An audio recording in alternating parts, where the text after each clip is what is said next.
Ребята. Да, есть сигнал, есть. Слышите меня, да? Да. И еще пару слов. Так, говорю, да, иду по коридору и делаю тест. Да, там... Добрый вечер. Сюда.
All right, so we'll chat up. Mic is working. All right. Welcome, everyone. Thanks for joining us. My name is Don Hatch. I'm Global Head of Incubation Programs for Demium Startups. My experience, my background, I've founded 6 different businesses. I've been head of strategy and innovation for several different companies. I've had 2 successful exits, and I've also had 2 very spectacular failures or lesson-rich examples of what not to do. I also volunteer as a mentor for innovation and development for a few different startups and nonprofits. And why we're here today is basically to help you guys learn and develop more about your startup programs, what to do inside of a hackathon or an incubator program once you're inside of there. So we're also joined today by Pavlo Kartashov from USF. USF is our co-sponsor, co-host for this event. He's going to be joining us virtually, so I'm gonna, hopefully he will be popping up on the screen, and I'll allow him to introduce himself.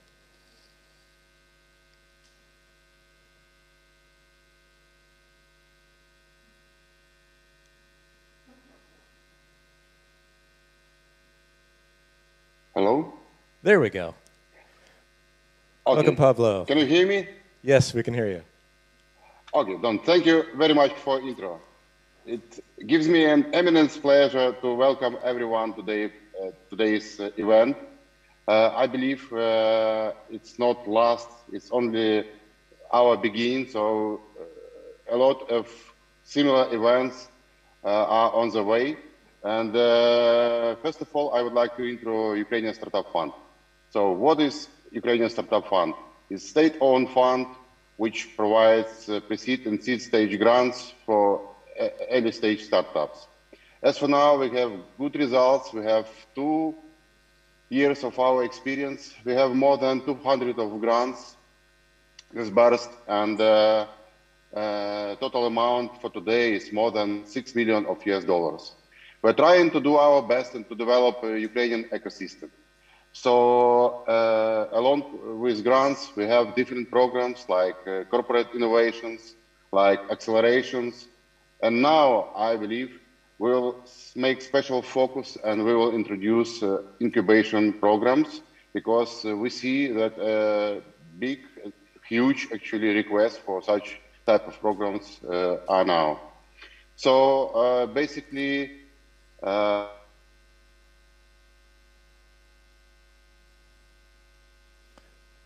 The joys of technology. sorry? There you go. You cut out for a second. So, Oh yeah. So young people who has plenty of ideas, but they need some kind of assistance to help them to develop them. They need some networking. They need some additional expertise.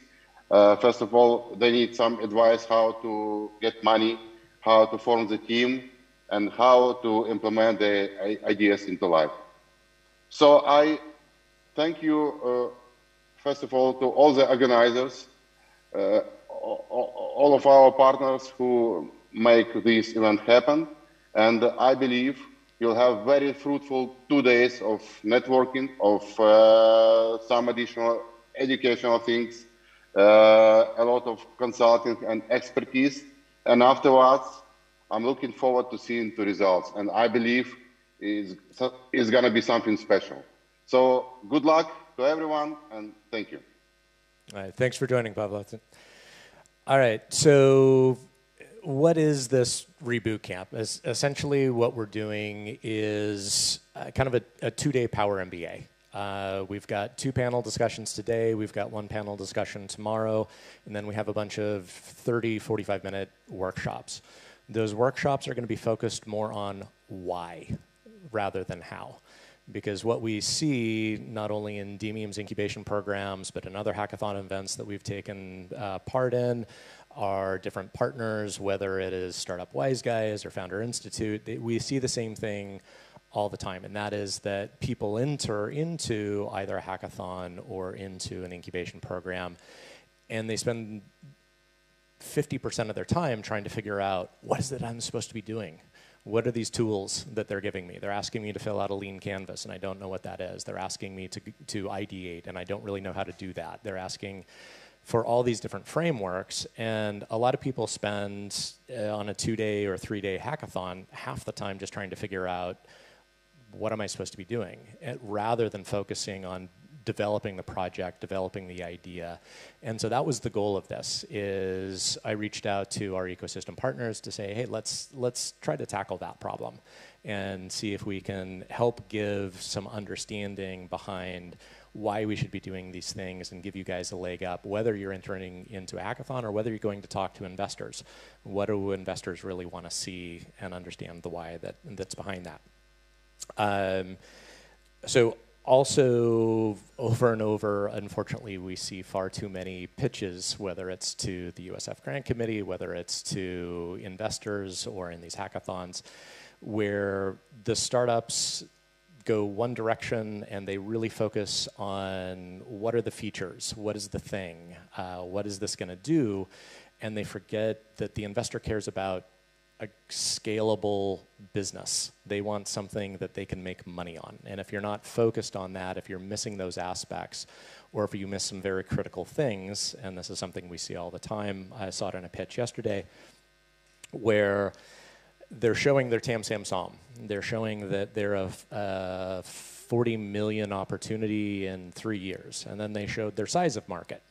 And they showed the number of potential customers that they had. And then they showed their revenue model. And the investors at the end asked, can you pull out your calculator? So this much revenue times those many customers, how do you possibly come up with 40 million? Because you're struggling to get at $1 million in revenue.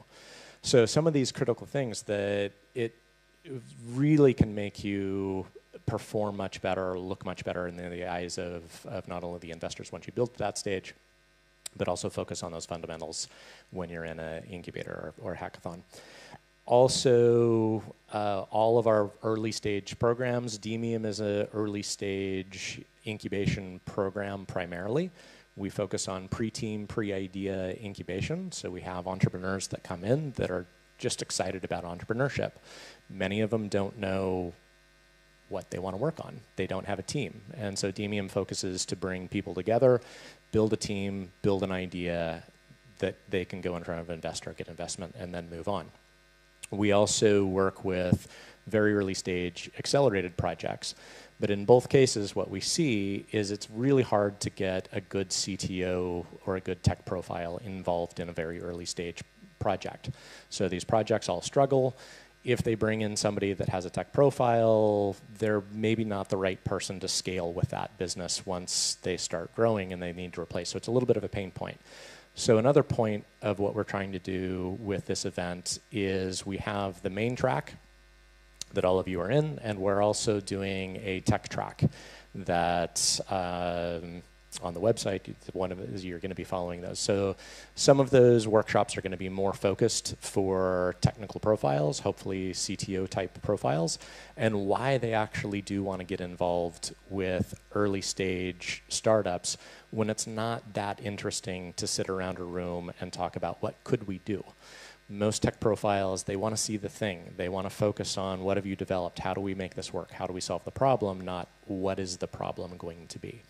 So we also want to talk to you tech profiles out there and try to get you engaged, let you know how to get started in early stage projects. And it helps not only the evolution of that project, because usually the non-technical founders, they're not sure of if their idea is even feasible. Or is it going to cost, this much or this much? Is it going to take 2 months or is it going to take 2 years to build? So having those strong tech profiles involved early on, it's really critical to build a very fast-moving, rapid-scale startup. So again, the next today and tomorrow, it's going to be a little bit of a crash course of trying to fit an entire incubation program, the themes, into 2 short days. And again, focusing on more the why than the how. We had Pavlo talk a little bit about the grant program for USF, but also at the end of today, the last session, is going to be a session specifically on how to apply to the USF grant, what it is, what is available. They have two tracks. One is a pre-seed stage, another is a seed stage. So the pre-seed stage, it's a $25,000 grant. The seed stage is a $50,000 grant. I will let them explain all the details, but they'll walk you through how to apply for those, what makes you more interesting or less interesting for those. So it's an extremely generous program. Speaking for not only Demium, but I know Startup Wise Guys and Founder Institute, at least from all the countries where Demium exists, this is the best program that is out there as far as grants. So definitely take advantage of it. You guys that are based here in Ukraine, you've got it. Take advantage of it. So partner events too. So again, Demium's one of the main sponsors along with USF, but we have leaned very heavily, and this has been coordinated with Startup Wise Guys, Founder Institute, Y-Combinator is going to be joining today, Techstars is going to be joining tomorrow, 1999, Polish-Ukrainian Startup Bridge. We have a number of different partners that are helping us out. All of them have upcoming events, just like Demium does. On the ReBootcamp website, there is a list of all the different upcoming events. So hopefully after these next 2 days, you will all have a leg up on anybody else who wants to join into any of those programs. So we're also going to introduce you to those upcoming events and let you know about that. And we have several prize partners that have been extremely generous, and I'll talk about those a little bit more later when we talk about the canvas. So Pavlo already gave his introduction with USF. The way that we decided, one of the mechanisms that is really kind of critical when it comes to building a startup is a lean canvas. It is an underutilized tool. Most entrepreneurs think that this is academic homework that they are doing. They don't necessarily know why they were asked to do it, but it really is a critical part of the design and build of your project. And the better you understand a lean canvas and how to fill it in and how to work with it, the better your project is going to succeed. It is not a static tool. It's not something you fill out one time when you start your project, submit it to somebody, and they give you a grade for it. It's a live document. And for those projects that actually keep it live and keep going back and review every time they make a change, every time they make a decision, if you change your customer segment, it changes your problem solution, it changes the unique value proposition, changes the revenue structure.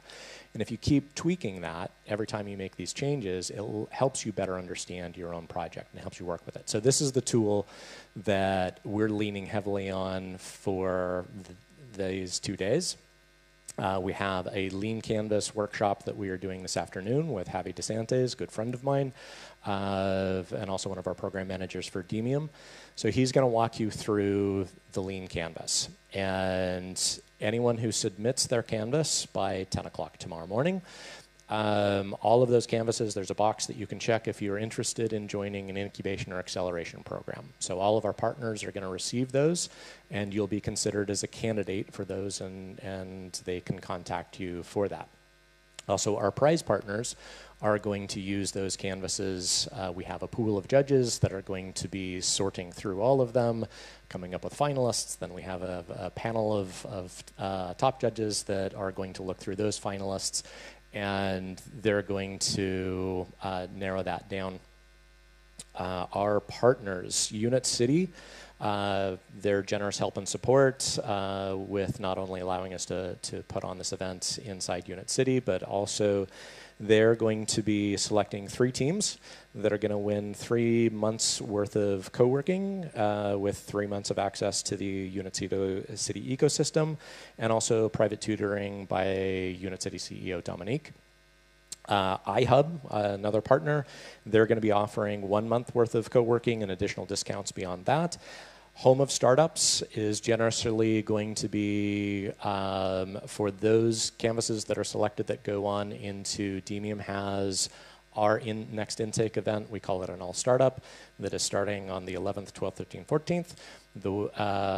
They are going to select a winner from that event that they will be giving a $3,000 prize for. So big thanks very much for Home of Startups for that. Partner also Amazon Web Services is going to be giving up to 5 different participants $25,000 worth of services.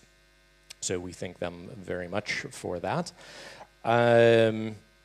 So, like I said, on the canvases, those are available on our website, the ReBootcamp.com. There's a space on there for you to fill out your name, emails, check a box whether or not you're interested in the incubation program, whether or not you are the Unit City and AWS services and iHub. Those prizes, doesn't matter whether you're joining an incubator or not, you're eligible for those. It's a little bit redundant. You're going to submit those back through a link on the website, and it's going to ask you once again to put in your name and email and everything. Sorry for the redundancy, but if the canvases are separate from the other, we need to know who it is. So bear with us on that. Thank you very much. So like I said, I will mention just very briefly Demium's next intake. We are doing both an acceleration and an incubation hackathon the 11th, 12th, 13th, 14th. So for the incubation track, the individuals that are coming in, either, again, pre-team, pre-idea, maybe you have 1 or 2 partners but not a full team, maybe you kind of have an idea, maybe you don't. We call that our incubation track. So they will be Monday through Thursday. Our acceleration track is, again, for early stage startups. We focus on pre-seed, typically your MVP or slightly sooner. And again, we'll be filtering through those canvases. We have 32 spots for individuals, so we will select 32 individuals, and we'll select 12 teams to enter into that program for anyone who wants to join for that. And again, we have our prize partner giving out a $3,000 prize for that. So the agenda for today, following this session very shortly, we have a panel on ideation. And ideation, especially, obviously, if you already have an idea, you're past this, but ideation is one of the most challenging parts for any startup team. What makes a good idea? What makes a bad idea?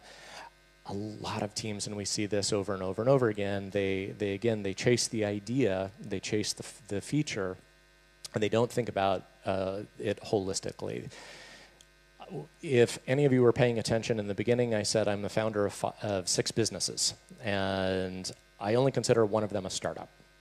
In our vernacular in the startup ecosystem, a startup is something that is highly scalable. It is something that you're going to get investment in and investors are interested in. I started and founded 5 businesses. They were interesting, they were nice, they made good money, but they were a business. Business is something like an agency, a restaurant. It's not very interesting for investors. It can be an amazing business. It can provide a fantastic lifestyle for you and your family, and there's absolutely nothing wrong with that, and they're fantastic. But a startup, something that investors are going to give you cash, it has to be able to grow, it has to be able to scale. And this is that part in ideation where we see teams work for months on a project. This is never going to get investment. There's just no way. The fundamentals aren't there. And you can identify that literally in these very first stages, doing very simple back-of-napkin math to see, is this something that an investor is going to be interested in? So this panel, we're going to explore that. The second panel that we are doing, it goes to what are the resources that startups need, because obviously you have to have something to develop something. Those resources can be money, those resources can be knowledge, it can be connections, it can be a number of things. It can also be things like the USF grant program or access to investor money. So this is another area that we see a lot of teams don't fully evaluate what are the resources that they actually do have available, or they forget that they need resources and they just keep plodding right ahead and then realize, oh yeah, no, we've spent the last few months, and we can't keep going because we don't have fuel to keep the engine going. So the second panel is going to be evaluating resources. That's going to end the live session that we're doing here, and then the rest of the workshops are going to be online. We're doing also today value proposition, business models, like I said, the lean canvas workshop, which is going to be the core part of this program, revenue models, customer journey, and then we have an introduction from Y-Combinator, and also, like I said, the breakdown of the USF grant program. Tomorrow, we're doing rapid validation, TAM, SAM, SOM, which yours truly will be leading that. It's one of my favorite topics, next to finance. Competition and market analysis is going to be after that. Money matters, my second favorite topic. Then we're going to be doing feedback on the canvases. So like I said, the mechanism that we're using for the canvases, we've got a pool of judges that are going to narrow down to finalists, and then we have Valentina, which is one of our judges here, and also we have Jorge DeBorn, the original founder of Demium, who are going to be picking our top 10 selection in that, which are going to be developing the prizes. They're going to critique 2 of those canvases, and from their experience with Baltic Sandbox and also with Demium, they're going to be looking at this was what was done well, this is what could be done better, so you get a better idea, a practical understanding of those canvases. We have another session on team, doing your one-pager, your deck, and your pitch, and then we have an introduction with Techstars, and then we'll end the day with another panel on understanding the other side of the table. And this is another one of those things that if you're not used to venture capital, if you've never talked to investors before, startups, again, they tend to focus on, this is our amazing project, this is our amazing thing, and they talk about all the features. They forget that it actually needs to be a business. And the investors are going to ask a lot of questions. And you have to think, what is the question behind that question? And a lot of startups, again, they take the wrong track. If they're asked, let's look at your financial slide, and it shows this wonderful hockey stick that every startup shows. When is your second round of investment? And you tell an investor, no, we just need the first round of investment. We're going to hit break even in 6 months, and it's going to be amazing. That's wonderful for you. It's horrible for an investor, because an investor needs additional rounds. They need a way to exit. They need a way to get out of your project. And if you're not building a project that needs additional investment, you're also telling them, we don't really plan to be aggressive with this. We don't plan to really scale the business. We don't really plan to do marketing. We don't really plan to go expand into new markets. We're just going to kind of coast, and it's going to be okay. So these are the kind of things that you need to think about. What do the investors care about? What are their concerns? What do they want to see? And that, again, is the goal of this Reboot Camp, is to understand this why, so that as you develop the how, which is your project, your pitch deck, your canvas, you can better understand if you're going to be successful with building a startup, this is the way that you need to go about it. So if I'm timing correctly, we should only have about 2 minutes left here. So I am going to bring up our first panelists, and first off we have, again, our panel is going to be on, pause please, on ideation. So Maxime Nieta, that if you can come on up and join us. He's the founder of Startuppers Online. Also, he is one of the local leaders for Founder Institute. Great partner. Thank you very much. We also have Sergey Kalinchuk, which is a partner in crime of Maxime's, also local leader of Founder Institute. And then Monty Davis, the CEO of Demium. Unfortunately, he had a family emergency. He is not able to join us. But we are very happy to be able to have Valentina from Baltic Sandbox that is going to join us. So we'll take just a short little pause here, make sure I'm right on the timing. should be right at 10:30. So when it comes to ideation, again, I mentioned that most founders, they really focus on either the why. They focus more on a feature. They're not really thinking about a high scalable business, but you actually have to have an idea to get to that point. So this is where we see teams really struggle, is trying to grasp with what is a good idea to go after. So I'm going to go ahead and take a seat. We should have 2 mics over here. Maxime, if you'll grab those. And so the question I kind of want to start with, actually, before we go into that, let's let you guys have a brief second to introduce yourselves, talk about what you've got going on. So Maxime, do you want to? 1-1. Hey, good morning, everyone. Let me be brave and start. I've been living in Sweden for some years and doing startups, and then came back home and realized that our ecosystem is growing the same direction, but just a bit early in the stage. So I've created a platform for startups called Startuppers Online. And then, as you said, there was a big understanding that why is often a question that is unresolved in the early stage. That's why last year we have started a Story of Founder Institute. It's an American accelerator that was missing part here because ecosystem is still half empty. So we need to fill it with our wish to improve something, to motivate, to help, to give a like horizon for startups to see where we're moving. And of course, today we'll start with ideation, which is first step, which brings to all these stories. So glad to be here. Thank you. Thanks, Maxime. Something?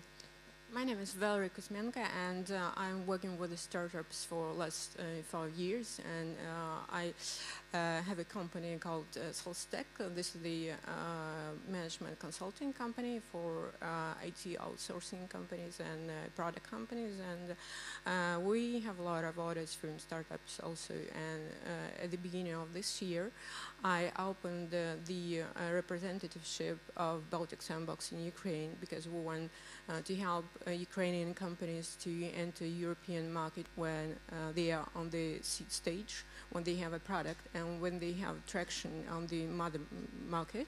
And this year we have programs of H-Tech, the program for the companies who focus on the needs of aged people, of people who are 55 plus. And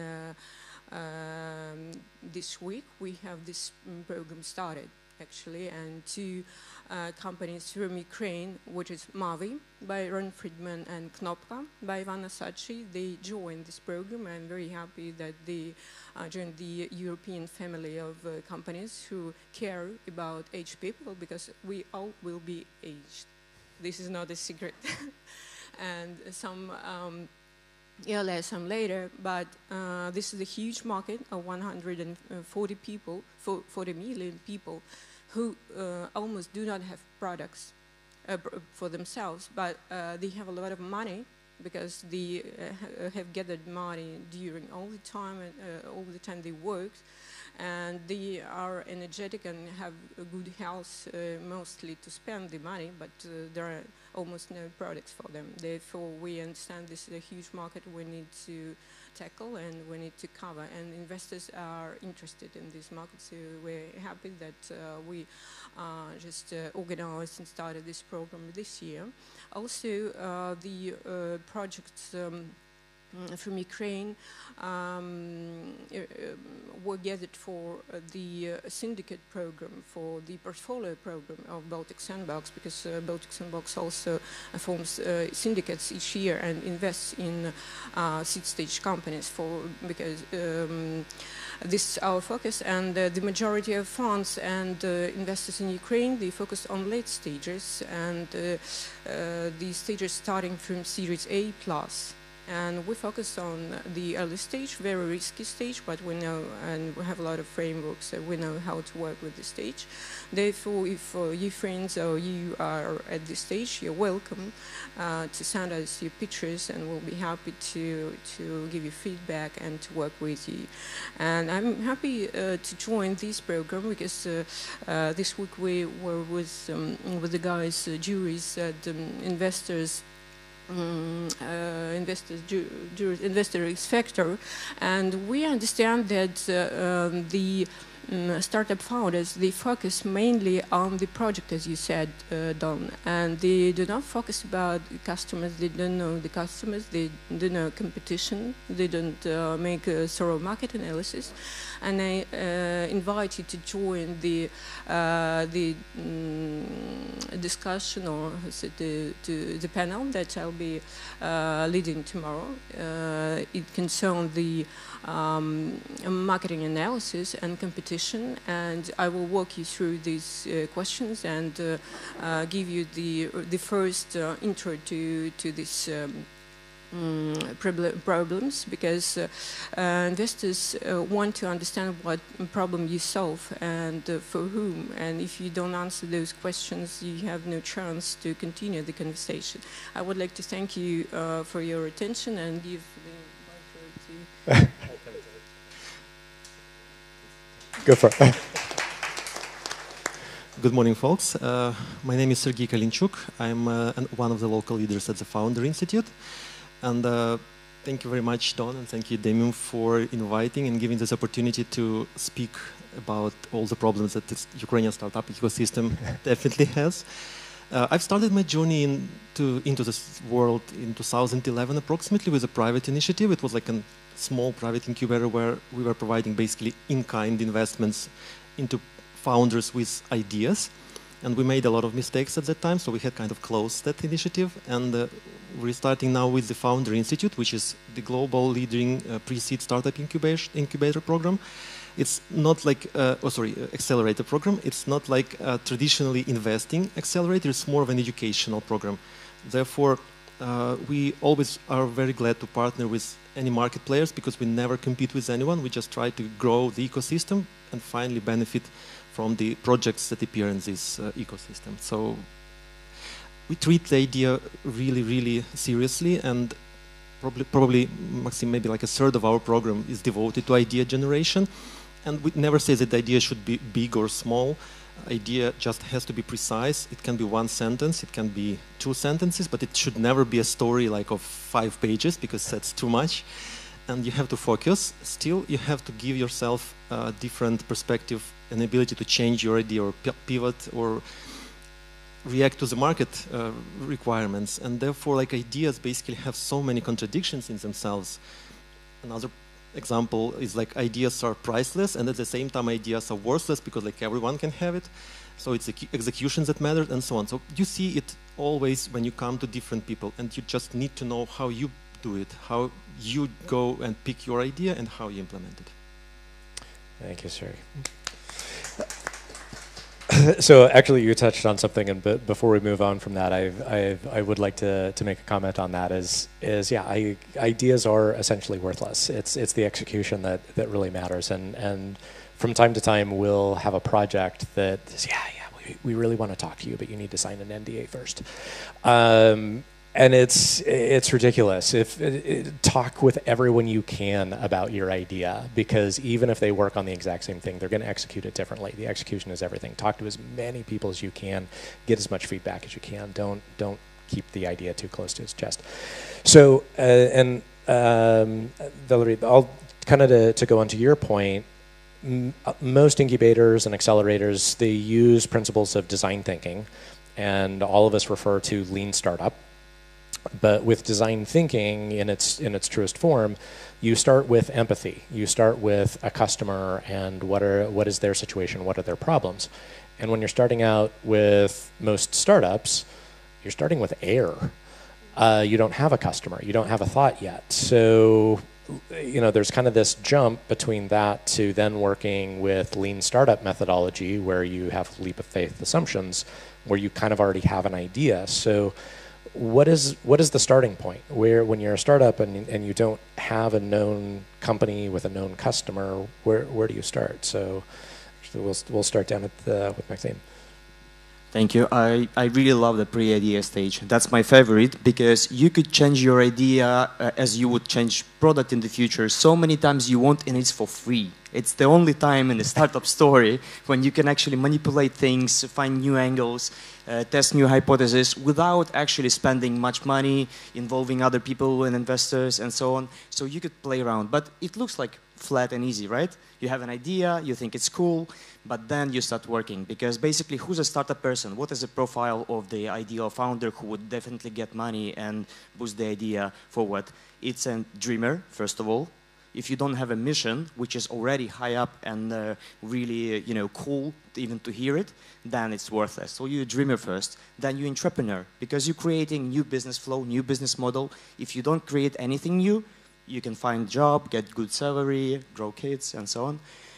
And then, of course, you're also a person who is supposed to disrupt things, right? If you take a classic model and you say that, all right, to grow my idea really high up in the sky, I need 1 million users, and then we're done, because our app will be so cool that we would earn a lot of money. But what would attract the 1 million users? So on this early stage, you are actually just starting the journey when you set your mission and vision, right? Mission is your dream, vision as how to get there. Of course, you would change a lot of time. You would manipulate the idea so many times possible and do it like twice a day at least, because as many options for yourself you would create on this free stage. When you get things for free, you just talk to people, don't even only pitch, but also listen. Listen as much as possible, collect, accumulate, formalize, set the hypothesis. So that's the best time ever, because the rest, the hard work starts step by step. I would like you to think about the ideation as finding the problem, because when your idea and your project is not based on the problem that pains for many people, that it is worthless. Because we see a lot of projects, even on the product stage, on the seed stage, which are not paid by the customers. Why they're not paid? Because the customers do not pay with their money, with their pockets, to the solution of the problem, because the problem either doesn't exist or it doesn't pay. So you should talk to as many people as possible, which are the potential future customers, as you think, and ask them whether it pays for them and how they solve their problems currently, with what solutions, and whether your solution can substitute the existing ones, or maybe it will change their behavior and they will use your solution instead of many, which will be great.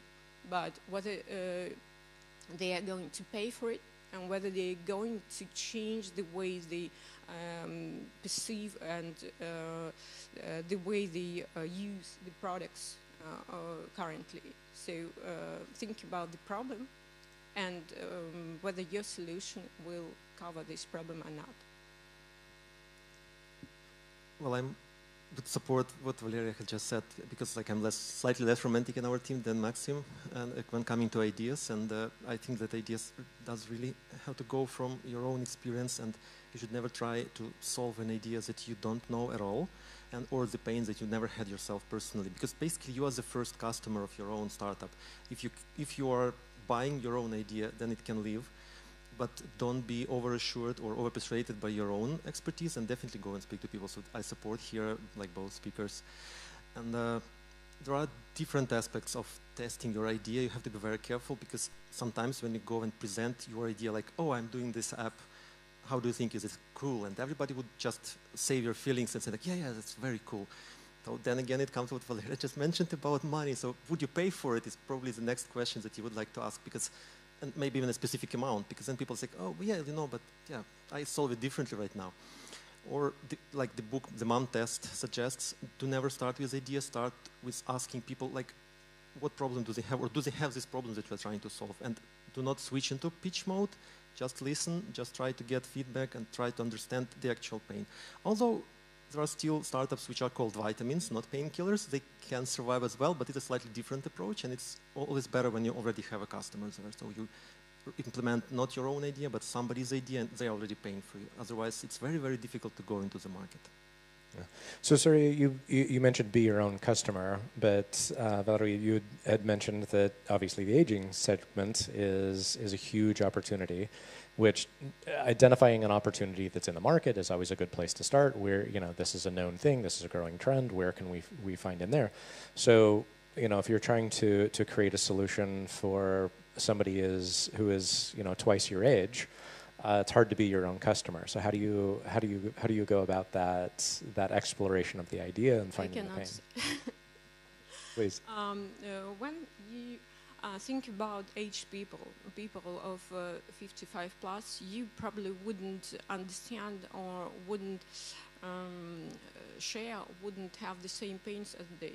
But you can imagine, for instance, if you go into Tinder and to find a person, but would the person of 55 plus go to Tinder to find this or to find the partner? No, it's impossible, because he wouldn't feel comfortable himself or herself using Tinder. And you should talk to those people who are alone and who don't want to be alone, who want to find a couple, who want to find a company, who want to find a person who is interesting to talk to be with, and how they solve the problem currently. You should talk to them and understand what pains them and how they solve this problem, and whether your Tinder for aged people can help them. So this is about other problems as well, because they also suffer of traveling, because they have their special demands when traveling.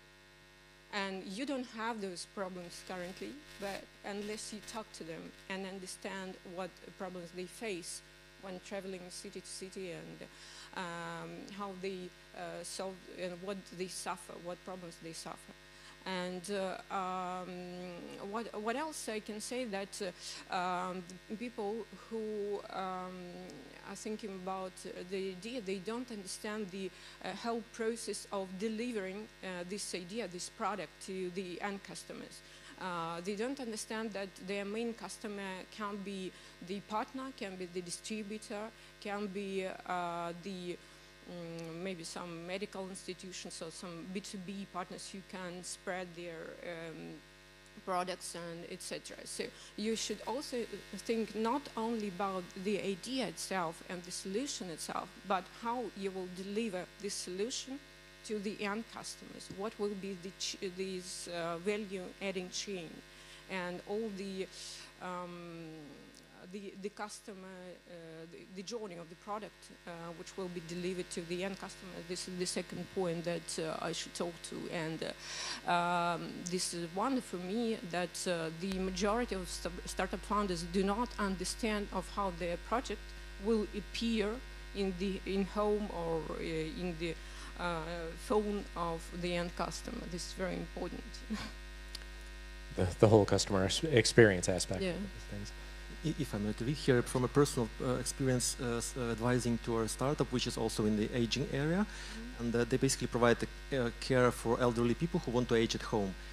Basic customer in this case is not the elderly person usually, it's a family member. And then you can just think about yourself, because all of us probably have parents who are twice our age, and then we can just think like how we would like them to be better feeling every day, and what can we buy for them instead of our own attention, because like we cannot do this attention anymore. We have our own families and life, but they still need this attention. And then you start thinking like, is it somebody who will be going every day? Is it me who will be communicating electronically? Is it any other way? So then the thinking starts, and this is basically why we are speaking about it. You have to think about exactly the issue of your parent and start solving it with this design thinking approach, like how might we or how might I change something? So when it comes to exploring these ideas, especially if we're starting from the conception of an idea, or even if they have a rough idea, maybe even MVP, do you guys, what is your advice on focusing on one idea at a time, focusing on a few different ideas across different verticals so that they can compare and contrast? I'm a fan of free session. So when you start, when you can plot all the ideas possible, all the angles, and as there was just discussion about that, you have to think out of the box, right? But it's difficult because we live in the boxes. So we have to find as many options as possible and then start to deduct the quantity, choosing one. So the answer is, of course, to focus. Because if you would start that, all right, I'll build a huge marketplace with like tons of feature, implementing 50 business processes, and it's going to be so universal that it's going to be cool for a huge market, false. Immediately, it's a red flag, immediately. It's too complex. It's too complex to be true, and you would never guess this feature list and stuff. So concentrate on one feature, killer feature as we all call it, and start evolving from there. And of course, before the customer journey, when you would already have information and feedback about like how to sell, whom to give the products and so on, you would have the journey to customer. Great example about the client for elderly people, family members, and how you would discover it. Just think about steps. You would never guess what would bring you to the answers on your questions, but you could guess the path, right? Direction. And try to be pedantic, list them up. Of course, Sergey was trying to kill the romantic part of ideation and bring it to like, think how you would sell it to investor. No, don't kill your inner dreamer, but start from there, and then already you have to be more pedantic with all the rest of stuff. Just do your job, like homework, that's it. But don't kill your inner dreamer, please, because you would never invent something cool without being creative, right? Valeria? Yeah. About ideation, I can say that you should think about ideas in the spheres where you are an expert.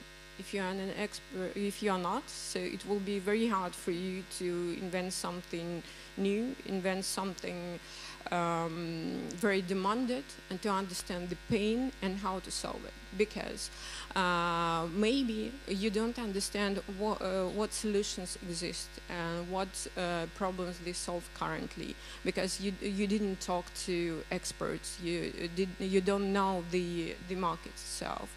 And therefore, it's important either to be an expert in the field that you want to make the project in, or to have the expert within the team in the area you are going to develop your product.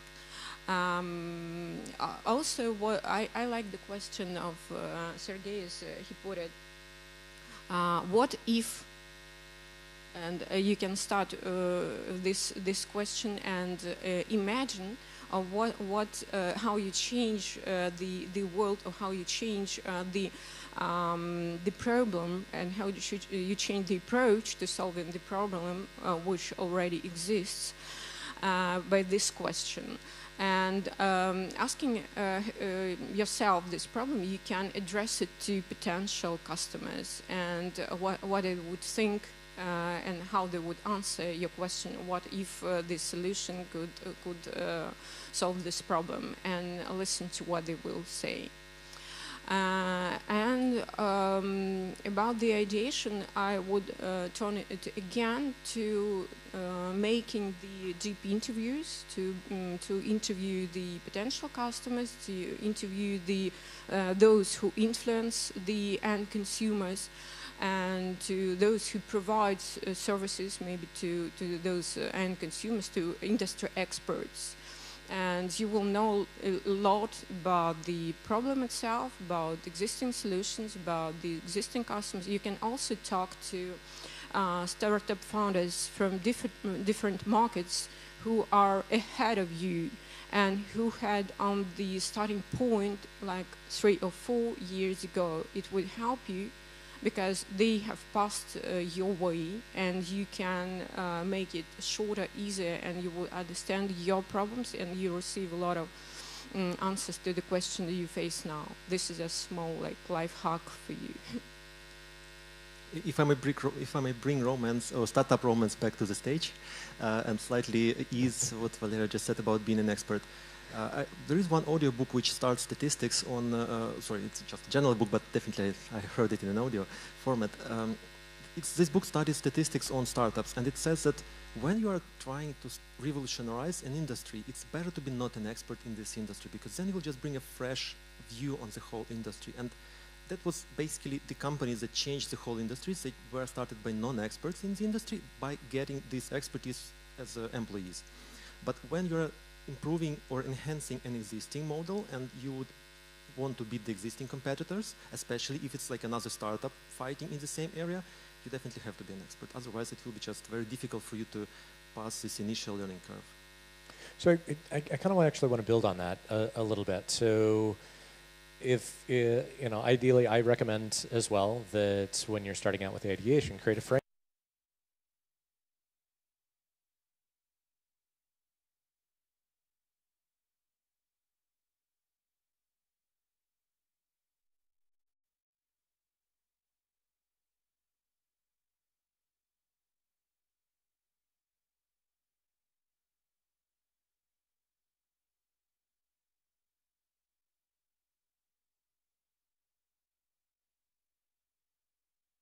When they're looking at ideas or they're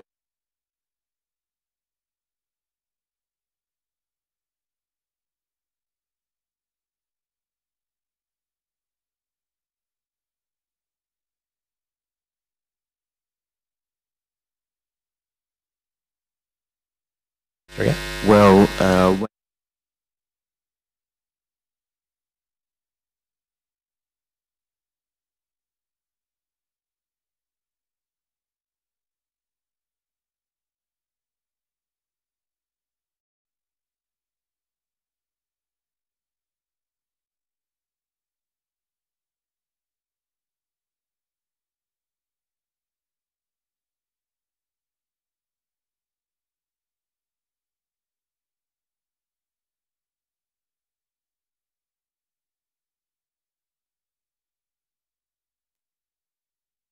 you team up, and then you have two sets of expertise, and then in a minute you're like 5-6 people in the team.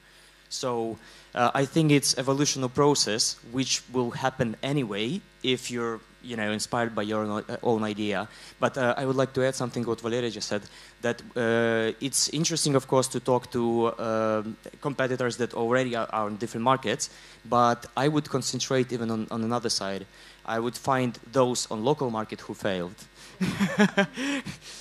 The bomber, like survivor bomber. And they're much more likely to talk to you and actually tell you, oh, yeah, we wish we would have done this. Competitors definitely will work with you. I mean, the fact, again, this whole ReBootcamp is, in one sense, you could consider that we have a bunch of competitors, but no, we're all in the same ecosystem. We're all working together. But yeah, starting with who failed. And now we talk like already with people with some experience, a bit stubborn, and we forget that the startup community is one of the friendliest communities ever, because you could talk to anyone. So most of the people are quite open to discuss freely and openly. In other segments of business, it's not as popular. Or legal. As well.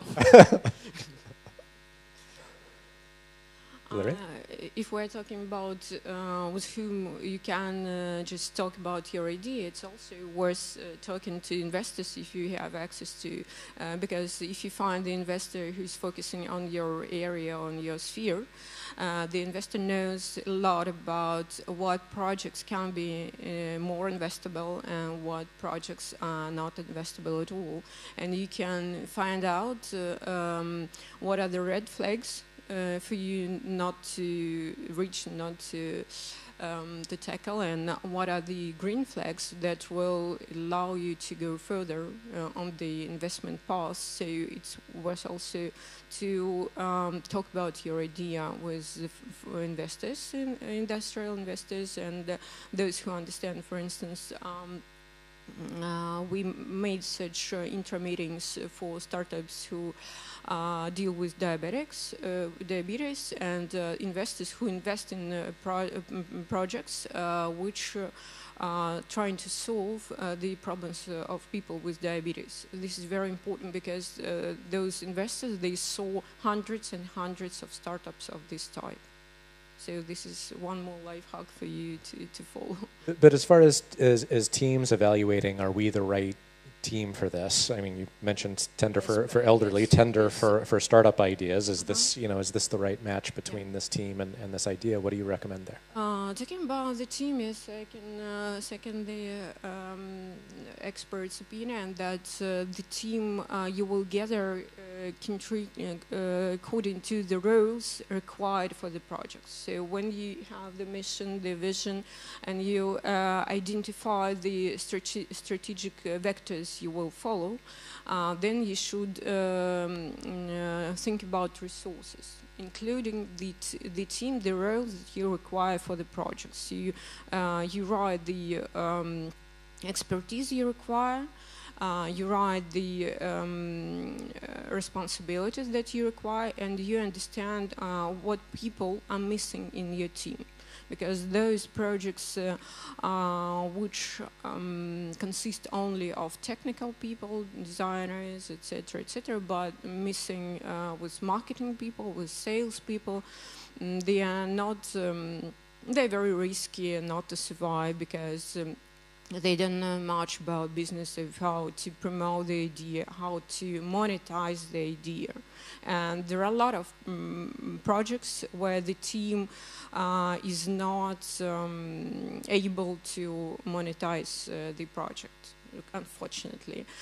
So you should also think of the marketing and sales people inside, of those people who will pitch, as the guys say, because it's those people who will talk to investors. So those indispensable parts of every investor's founder's everyday life. So you need to think about such people. You need to sell the idea to those people, and you need to be a leader to make them follow and to inspire them when bootstrapping, when having very hard times, when you are short of money, when you are just on the way of attracting investors, but you are not giving. So it's very hard, and you should think of those people who share the same approach as you, who are inspired as well as you, because the startup is not only about the money, but about the mission. If they share your mission, your vision, and your strategic vectors, and you're following and you're going the same way, the same direction, this is a great team. And you will, with time and with money coming to the project, you will enrich the team with the expertise, with professionals, but the core team has to consist of technical people and of business people, of marketing people, sales people, etc. Sorry? If I make a... Founders and resources and the idea? Sure. No, I would like to go as well to the estimation for ideas, and the advice that I would probably add to what the previous speakers have just said is that don't start this estimation too early. It's better probably to follow the brainstorming approach. The first stage, you just brainstorm, and there are different techniques, and like I've read a book which suggested that you just go to the store and try apply like any product that you see on the shelf just to your idea, or you open a dictionary at a random page and try to do the same with some random word. As silly as it may sound, it will give you a kind of a boost to start thinking about your idea in a different perspective. And then you collect the list of ideas, then maybe you will give it to somebody else who will pick it for you, just in terms of I don't know, reasonability or any other approach of a third person's view. And then when you have a short list, then probably you should start evaluating them in more sophisticated approach, like the resources that you have, the expertise that you have or might need, the time it may take, is it good timing in the market for the idea, because sometimes ideas are just coming to the head slightly earlier than necessary, and it's better to wait with it. And it works even for larger companies. Like I had an experience of working in a company where the company was pivoting, and the whole team was asked, like, what shall we do next? Because the current idea is great, but it doesn't work. And then like everybody presented with ideas, but then the founders went, slept with this big list, created a short list, and then we voted, and then it produced a brilliant idea which just went to the sky in 3 months. Okay. So you mentioned a couple of different techniques there of the dictionary and go to the store. Another design tool is also, what is the worst possible way that we could approach this? Or Crazy Eights, which is okay. What are 8 different ways that we could go about this? And you're doing that. Do you use any of those tools? Have you had experience with any of that? Or just by doing a bad project to begin with? Yeah, definitely bad projects. Nothing to be ashamed of. But I never did this crazyation, how do you call it? It's an interesting word. But yeah, it just changes the way you think about the idea. So it's like releasing your brain from love to this specific particular phrasing that you've just invented during the night. And you just don't want to think anything else because you're just in love with it. You need to know your idea first before marrying it. It's like in the real life. Yeah, and just like learning from entrepreneurs that have failed, that's where actually this worst idea is what it's called. Yeah, learning from failures is our favorite. You look at, okay, if that's the worst way to do it, then maybe this is a better way. I would say that if you start implementing your idea cheap, that you would suffer much less, because on the first stages when you change your product so much, when you change the angle, but then, for example, you have a pile of money and you know that you would need them for like another 2-3 years, and then you burn them within the first 3 months because you thought that's an idea, that's a product that has a market fit, and then you burn all the money, but it didn't fly. But what if you started to sell without actually putting all your money into this product? So starting cheap is really important, because then you would show the first investor that you're actually careful with money, with own money, then you would be careful with investors' money automatically, right? And when you show your first stats about the burn rate of your first bootstraps, then first money, it would make a big difference. Instead of saying we need another 10 mil, which is way bigger than your startup is, just to be successful, most probably you'll get a red flag that your expectations don't match the reality, disregarding what you promise, because promises is just an air. Yeah. I had faced such startups which spend millions of euros for making a product which is not needed by the customers. They were so very much excited by the idea and the product itself, but they didn't care about the customers. The customers were small and medium, supposed customers, small and medium hotels in Germany, but no one asked those hotels whether they're going to pay for those products or not. So unfortunately, this case is not unique, and I know a number of cases like this, because when investors invest in the projects very early, and the team consists of only technical people, and they are so much excited about the idea product of how beautiful they can make the features and how numerous they will be and how helpful probably, but no one asked the customer this. Unfortunately, one of the problems that the project faced, and therefore we're talking about talking to future customers, talking to experts, talking to those who failed, and talking to investors. This is very important. So you're suggesting actually validate the idea. Validate the idea Interesting. first. Wow. Cheap, as much cheap as possible. And also another small hint is to create a community of those who care, of those who can help you, of those who can pay for the product in future, and those who can use it for free. This is very extremely important for you to form this community before the product is ready, on the ideation stage, before you just form idea into something that you spend the money on.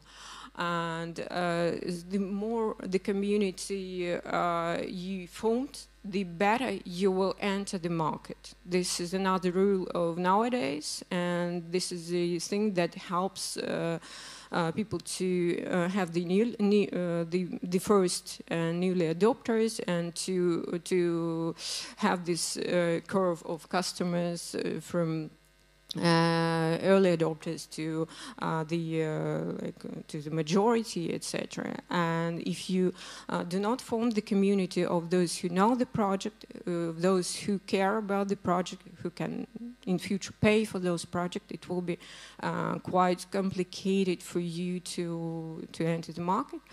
And you should talk about the idea to the many people as possible, for everybody to know about you, about your idea, about the stage that you are in, about the problem that you have, that you're forming the team, and that you're just making the POC or MVP, etc. Just talk to people, create the community. This is approximately free of charge if you make it, but people would care about your product. And in future, it will help you to validate not only the idea, but your POC and your minimum sellable product, and to vote for it with their money. This is extremely important. So let's actually dig a little deeper on that, because you're talking about validations at what I consider a much later stage, and this is something that, again, if you were using lean startup methodology or design thinking, it's build, test, learn loops. If you're doing design sprints, at the end is prototype, test, prototype test, prototype test. So, what we see often in Demium and in most incubators and most startups as well is they first ask their friends and family, hey, what do you think about this idea? And everybody wants to be polite. Hey, it's amazing. But they're not actually talking to customers. Or, back to Sergey's point, there's a confusion between who is your customer and who is the user.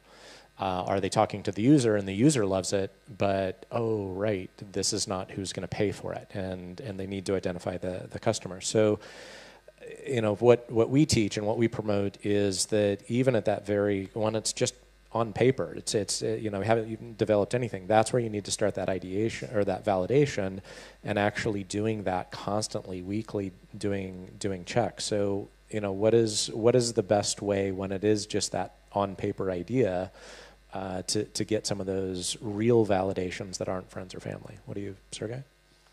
Well, I definitely like the approach of this, the same book, The Mom's Test, which says that you should never come to anybody saying about, like, I have this idea, can you give me feedback?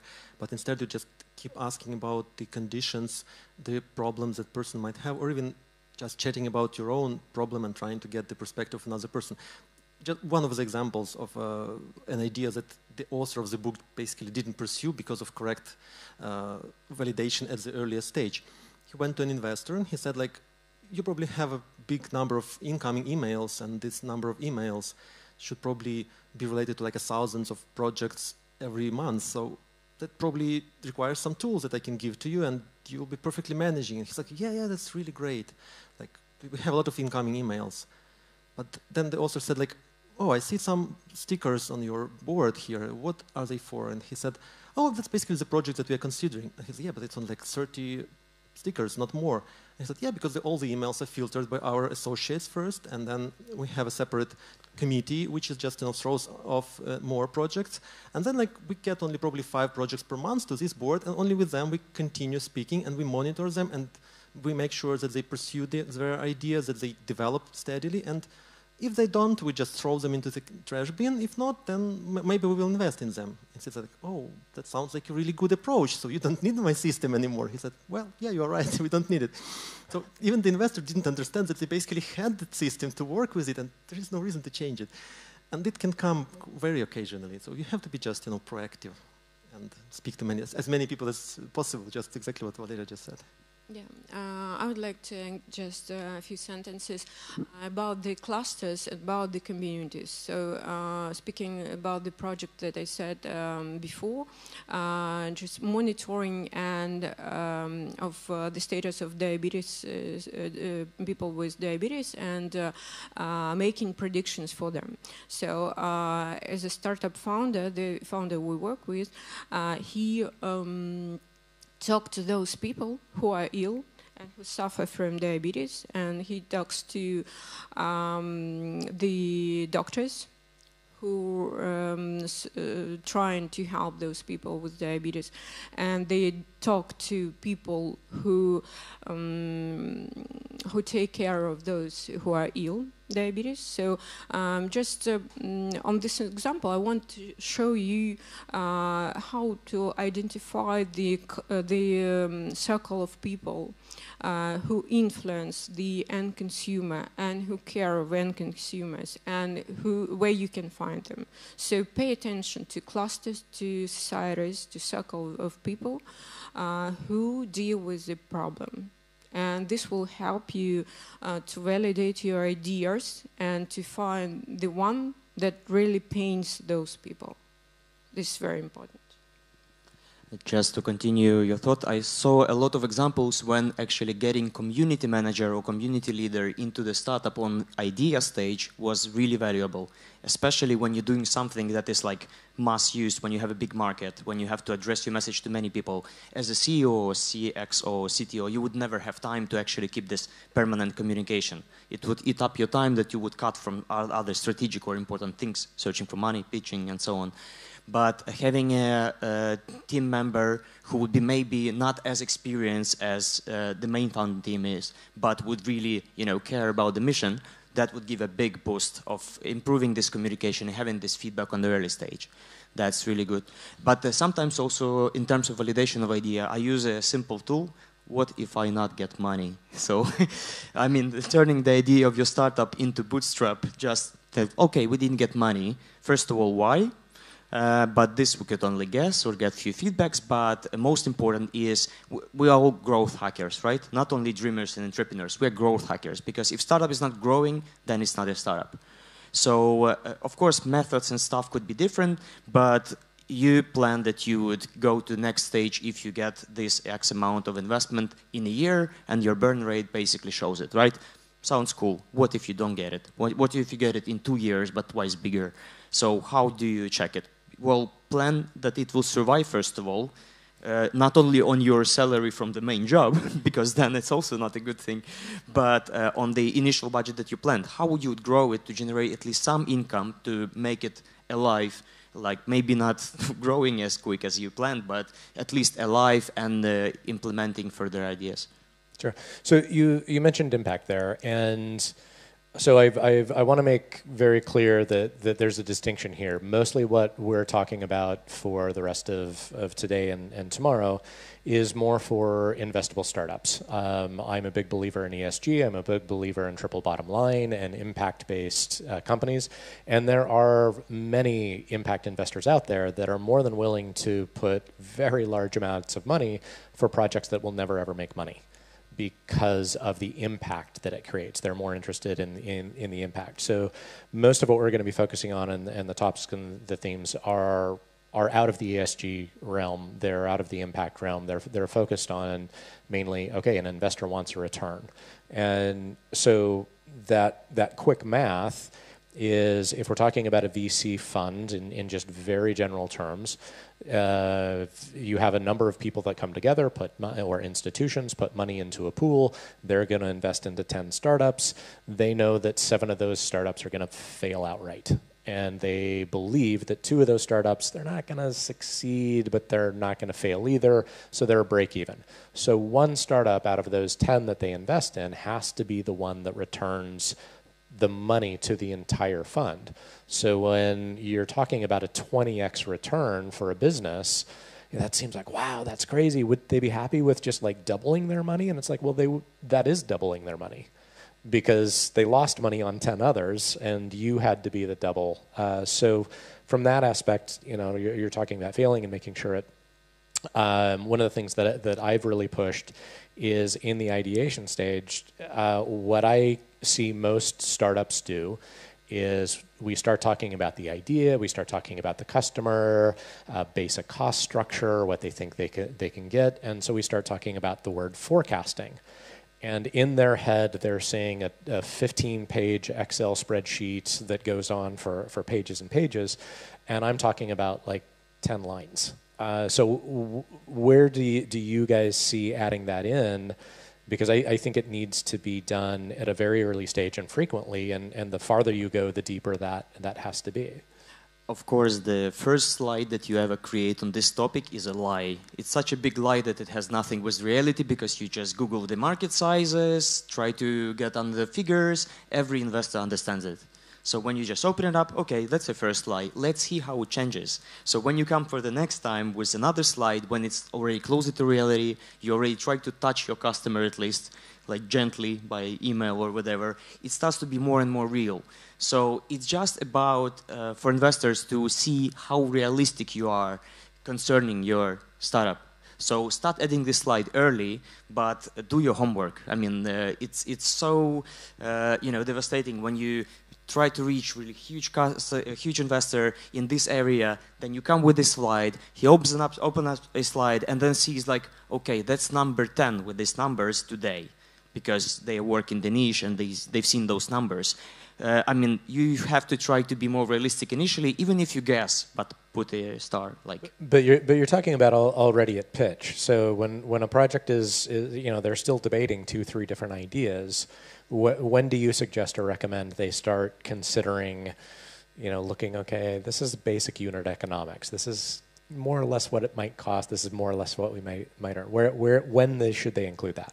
On that early stage, you would not know those figures, but if you start putting at least lie initially and try to adjust it, that you would make this evolutional path to real data. I mean, I would start it when you have a hypothesis. Okay, this is the app, this is the market, this how many people might need it. Then you put this first guess.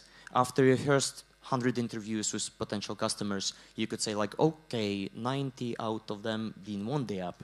So you immediately cut this in your numbers. But of course, it would work only on big numbers. So imagine with how many people of target audience you have to talk. So it's just about doing homework, not more than this. Larry?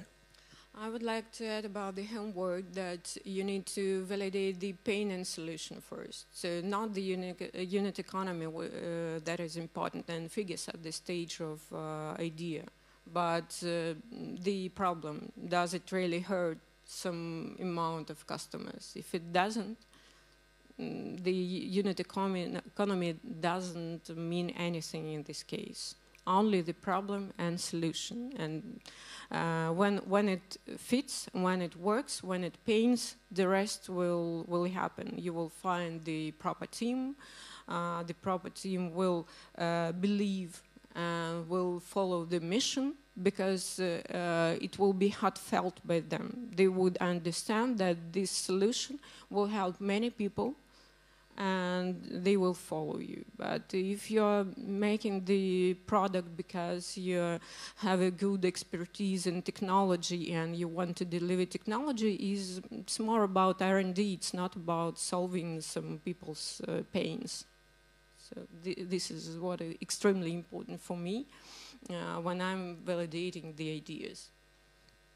Yeah, I'd support what Valeria said in favor of what Maxim said, just because I think that money should not probably be at the first consideration point. And when you're validating ideas, definitely you want to understand the opportunity size, but that comes kind of naturally because you can feel it from your own experience. And you can be even underestimating the potential because you just don't know what will come next and what will happen with your idea in the future.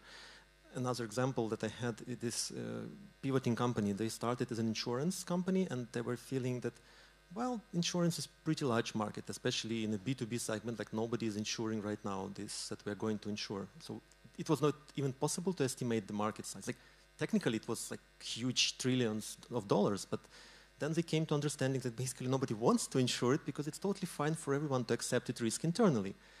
And only then they started to think, like, what can we do with it? And then they switched to the buy now, pay later solution, which suddenly appeared to be very natural for them because they were already insuring the risk. So for them, getting money and giving it was just a free exercise. And suddenly everybody wanted this solution because, wow, it's really great. I get money immediately. And I cannot get it anywhere else. And it became a hit. There was no possibility to estimate it as the first step. And there will be no possibility to do it in the second step if they didn't do the first one, because they were not a bank, they didn't have free national bank resources or whatever. And this example basically shows that you don't have to think about money immediately. I mean, for me at least, it shows. And that you have to be more romantic on this stage. Well, so the next panel that we're going to go into, which is evaluating resources, you're going to have a burn rate. Obviously, you can bootstrap, work your job and put all of your time and money and savings into a project that just keeps going and going and going. But at some point, you have to, at least have enough of an understanding of this does actually have some potential. It's going to be wrong. Whatever your first, second, third, and 15th guess is, it's going to be wrong. And actually back to forecasts. Yeah, a forecast is nothing more than a guess on top of an assumption. Unless you have traction. Even then, I mean, no one, what was it? It's hard to predict the future, especially, when we're talking about the future.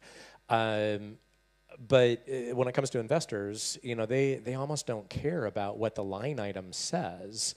Like you said, they see the patterns. They kind of know what it is, and it's more they want to see your thinking about how you're putting this together. They want to see how real you are. Yeah, they want to see what the evolution. No one is going to go back and look at, well, you didn't actually calculate that, correctly. It's, if you're showing that you have a static amount of marketing spend month after month after month for 2 years, you have no idea what you're doing, and there's no way an investor is going to give you money. They need to see things growing and scaling and fitting those patterns. But back to the resources of just making sure you've got runway. The thing is that all those questions we discussed today when we speak about how to do it right, I mean, of course, nobody knows how to do it right, but everybody knows how to do it structured, right? So whatever guesses and stuff are present in your idea now, and all those details that you even don't know about, still put them on a paper. Collect it to one sheet that you would be able to review revision after revision, change daily, and so on. So if you just leave it as a thought and don't really put it somewhere where you could review it after a while, you would not see the progress that well. So that's for market research, that's for feedbacks and stuff. I mean, everything changes with the time really quick, especially when you move quick. So having those artifacts is, for example, really important for me, because I can analyze later on what I've done wrong, what assumption was well put. And same about resources. When you just start to put your idea on the paper and try to guess what kind of resources you have, or you could have, or you might have, then you're also guessing, same as his market. Because if you would add some part of the idea that would be related to totally different type of technologies or type of sales that you never used before, you would simply not guess who is that. But do the same, like initial resource sheet, like what kind of people I need in the team, who of them could be founders, whom we need to hire, how to pay them. Same for money, same for markets, same for everything. Try to assess your dynamics. Even if you're, getting answered that some of the ideas were wrong, you would still move further, and at least do not try to go on the same ideas twice, right? Yeah, so we've only got 3 minutes left. So one, when you guys did the introductions, I want to make sure, is there any events or anything coming up either with Founder Institute or with Baltic Sandbox that you want to do a quick mention of before we close out? Yes, as I said, that we're looking for startups which make products for age people, and we're still open for applications for this program. And we are looking for companies and for startups at the seed stage for our portfolio. And for the next year, we're looking for the diverse teams. We'll have a separate acceleration program for diverse teams and women in tech. I don't see a lot of women here, but those whom I see, I'm looking for you and waiting to join our female program for sure. And I can say that I'm thankful for those organizations present here who work with idea stage, because we work with seed stage when you have a product already and the traction on the market. So for the future, I'm waiting for all of you, and I hope that projects not only survive to this stage, but be very promising and be very investable. And in case you have any questions, you can easily ask, because as Sima and Sergey said, that investors are very open and you don't have to be afraid to ask questions. So just ask questions and you'll receive answers. And the Founder Institute is now running the first batch ever in Ukraine, which is good news. So it's just the beginning of this brand in general in Ukraine, but it's really known in Europe and US. So we also communicate with other chapters, so it helps to open up doors in different countries, get mentors from different countries and so on. So since we have a batch now, we're busy. So just follow us on social media, and we'll gotta go with online events soon, most probably in partnership with awesome organization from ecosystem that we could collaborate with. And I'm thankful for today. And a small hint from my side on the Founder Institute, we do have international events and we do have so-called regional programs. So if you are looking at starting something right now and you don't want to wait until our next batch in spring 2022, then you just go and apply for either find the co-founder events, which are probably taking place like every month internationally. I joined one startup in Silicon Valley like this. And you can join any regional program. I think something will start soon in Eastern Europe, and there are programs which start kind of globally. They call usually something like Silicon Valley, Amsterdam, or whatever, uniting different regions. So we will always find something for you. It's like 250 programs right now, so easy to find something. All right. Well, I thank you guys very, very much for your time and for joining us. And we're going to actually see all of you in later workshops coming up. So with that, we're going to close out, and thank you very much.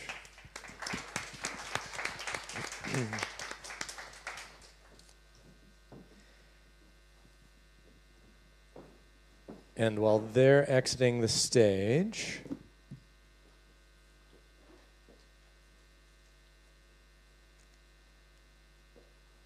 okay. So obviously I touched on money there a few times. We're going to be talking about resources in the next panel, and there's two quotes that are often mentioned in startups. One of them is, cash is more important than your mother. The other is that cash is not the most important thing for running a business. It's the only thing. When you run out of cash, a business dies, and it's really almost statistically impossible that if a startup gets to a point where they've launched, they have employees, they're running, they run out of cash, they have to stop, try and fundraise and restart. The success rate of restarting a startup is quite bad. So with that in mind, evaluating your resources, knowing your runway, understanding that is very, very important for all startups. It's also a question that many of investors are going to ask when you go in and talk to them is, how much runway do you have? What is your runway left? And if you do not know the answer to that question, as a startup CEO, you're never going to get invested in, because it's actually absolutely fundamental. So I want to introduce our next panelists. We have Alexandra Balkova, which is the investment principal for Startup Wise Guys. Yeah, please. Hi, and nice to meet you. Good to meet you, and I'll have you give a brief introduction in a second. So we also have Maxim Slobodnyuk, who has a much longer CV. He's an advisor. Do we have Maxim here? I will pause his, how about Svetlana Pachukov, who's partners for USF. Hi, everyone. And also we have Bogdan Gorivnan. And I know he is actually Bogdan?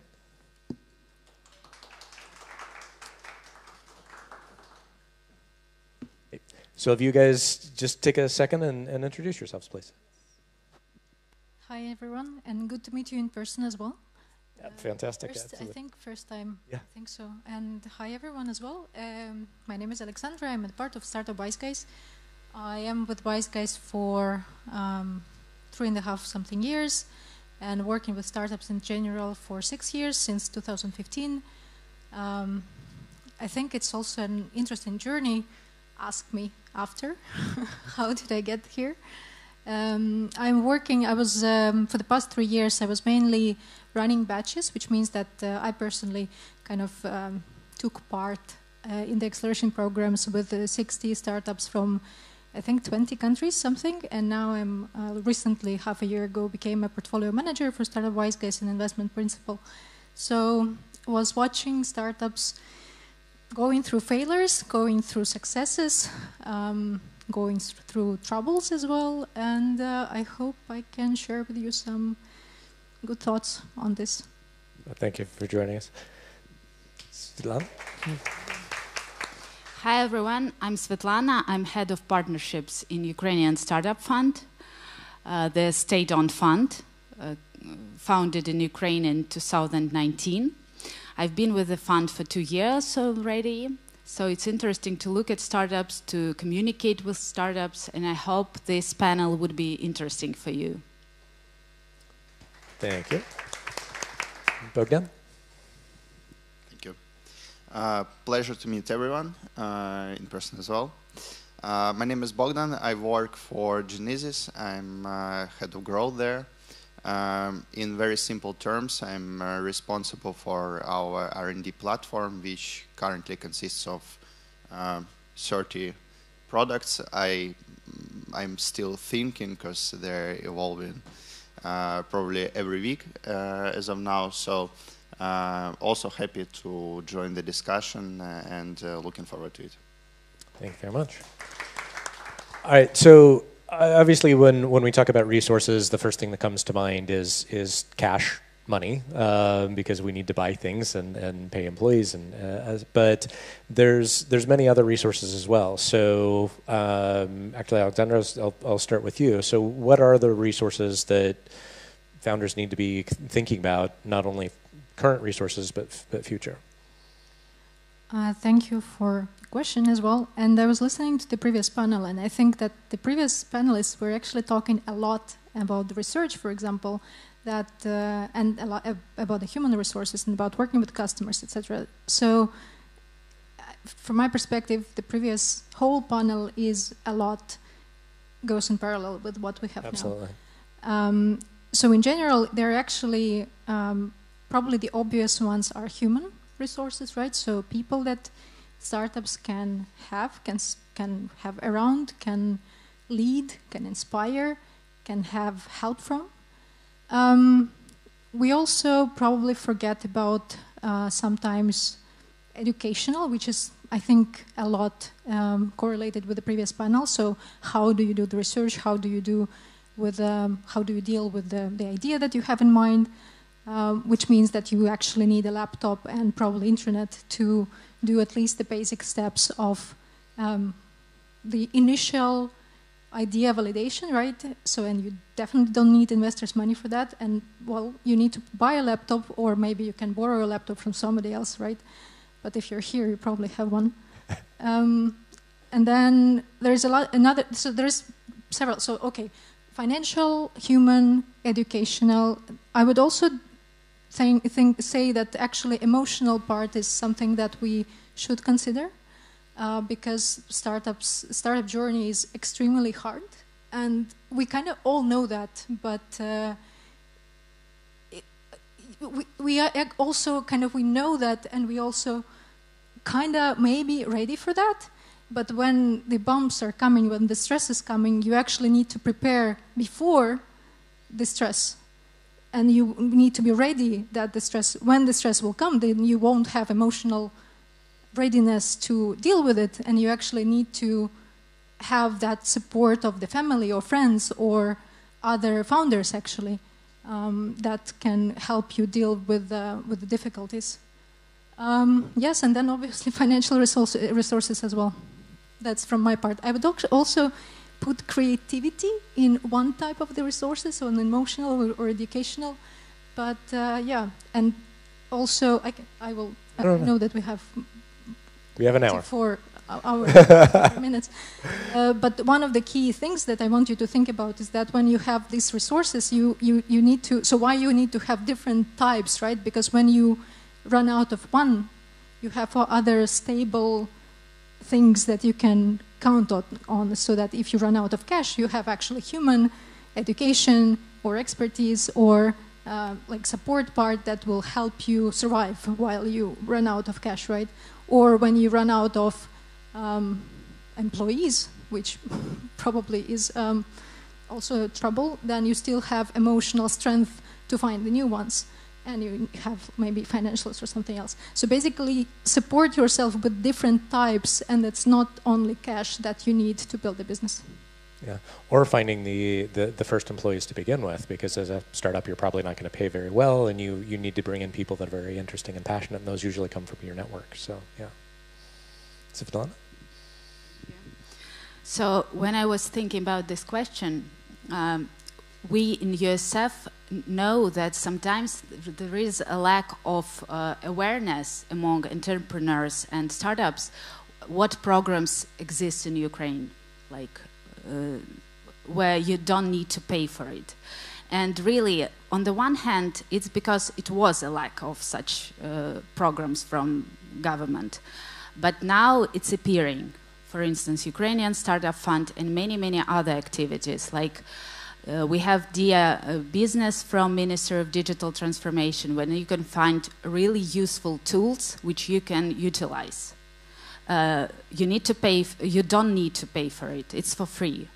And you can have consultations from the experts. For instance, Ukrainian managers consult startups on the platform, like their business. And you can get free consultations on legal issues, on how to register a business, how to invest money, and many, many others. Also, there are special programs with donors, like USAID,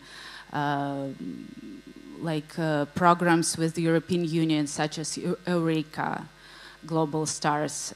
We actually participated in the call with Singapore previous year, and it was quite interesting to see how startups can communicate with other startups from abroad and make a consortium together to create a project together. It was really interesting, and it's a good opportunity to get money and to get to expand your network and to get expertise from other startups all over the world. What else? We in USF realized that it's supposed to be non-financial opportunities for startups as well. It's really important and essential. We offer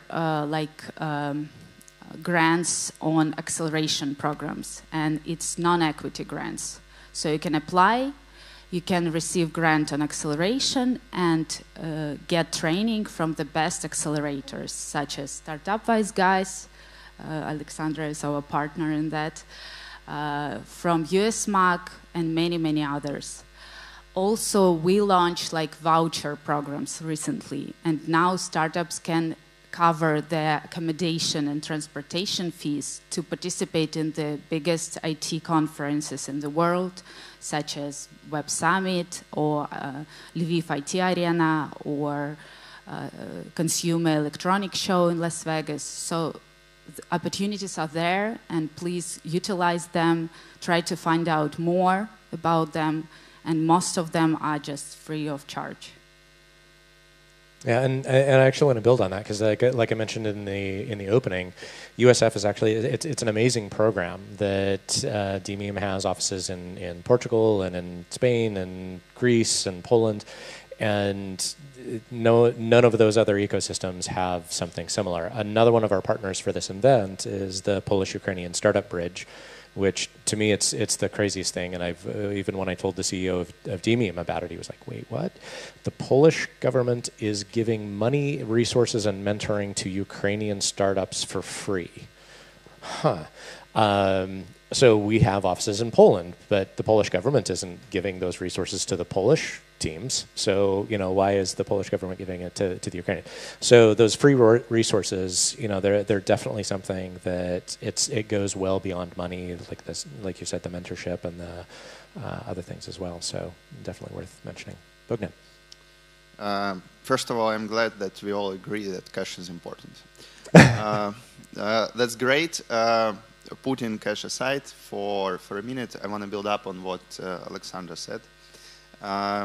actually you may have a bunch of resources. And in our experience, there are lots of ways to combine them. You may use some of them, you may not use the other bunch of them.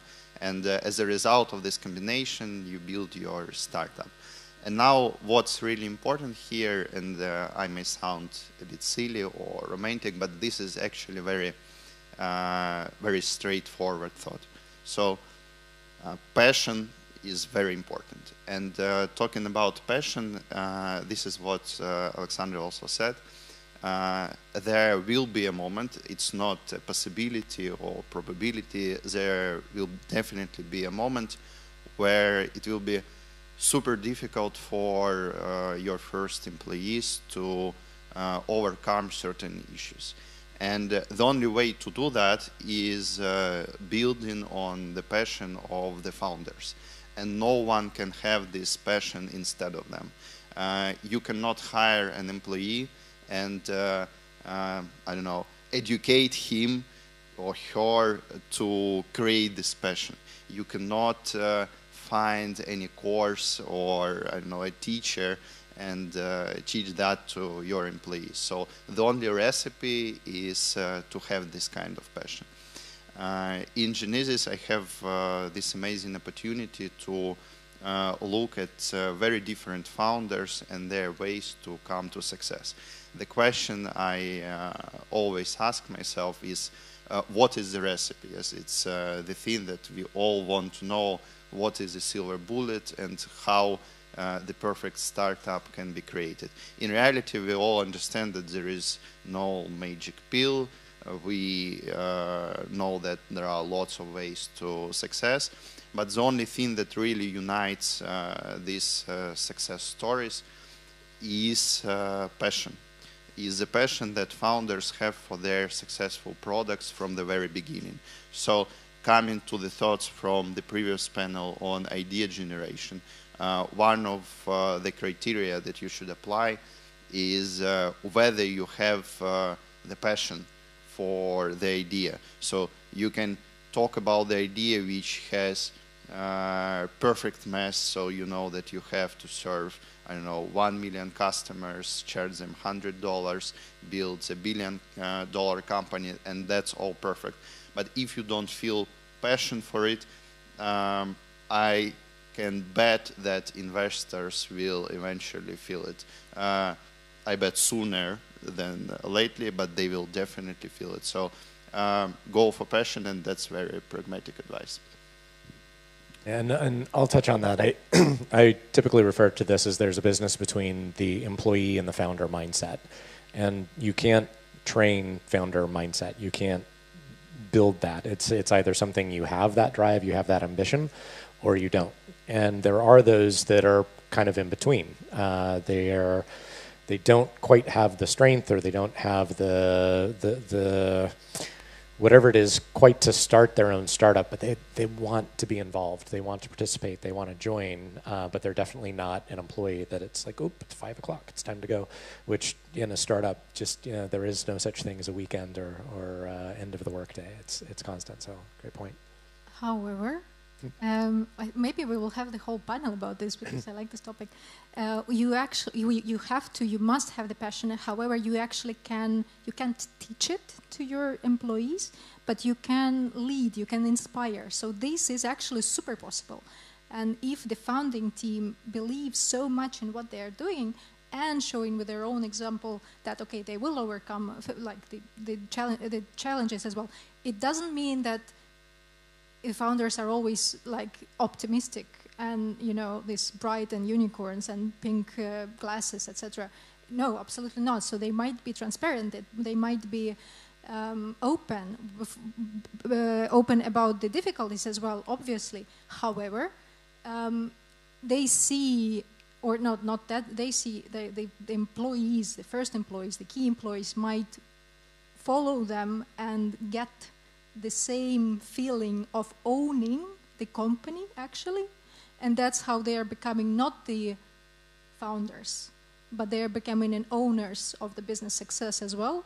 And that's how the founding team grows with the employees that are following the same direction and being in the same boat without finishing at 5 p.m. because then they see how they can actually impact and influence the company, right? And this is the key difference, how you actually as founders can make the difference compared to the large corporate. Because in the corporate you go and you don't see, you don't feel that you make a difference. But if you're small, if you have 2 employees, if you have 5, I don't know, then everyone are in the same boat. And it's definitely up to you to create the mission, to create values, to find people that will share values with you. Because it's also, you know, you can't go with the different values in the long run. You will eventually park your cooperation.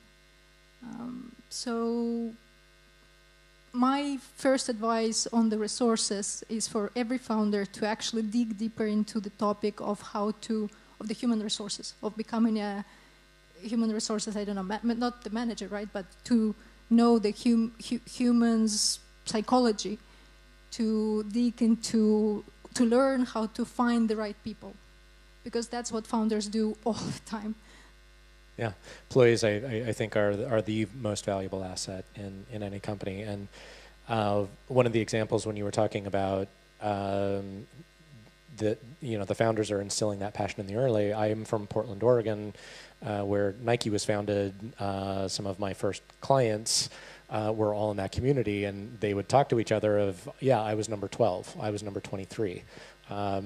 Same with Google, same with Amazon. You know, I was the third person hired in the company. You know, they weren't the founders, but they were definitely very, very proud and pushed the companies along. All right, so you know, I really like the idea of you know, the non-financial.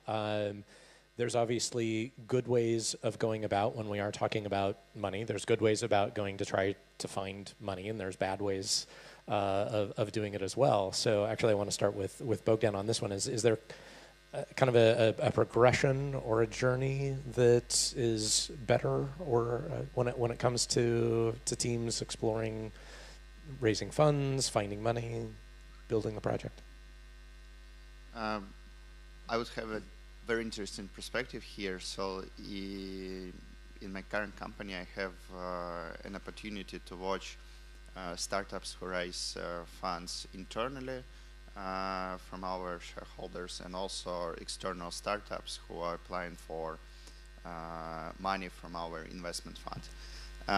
In reality, I don't see that much of a difference between those two groups. So obviously the stages may differ a bit.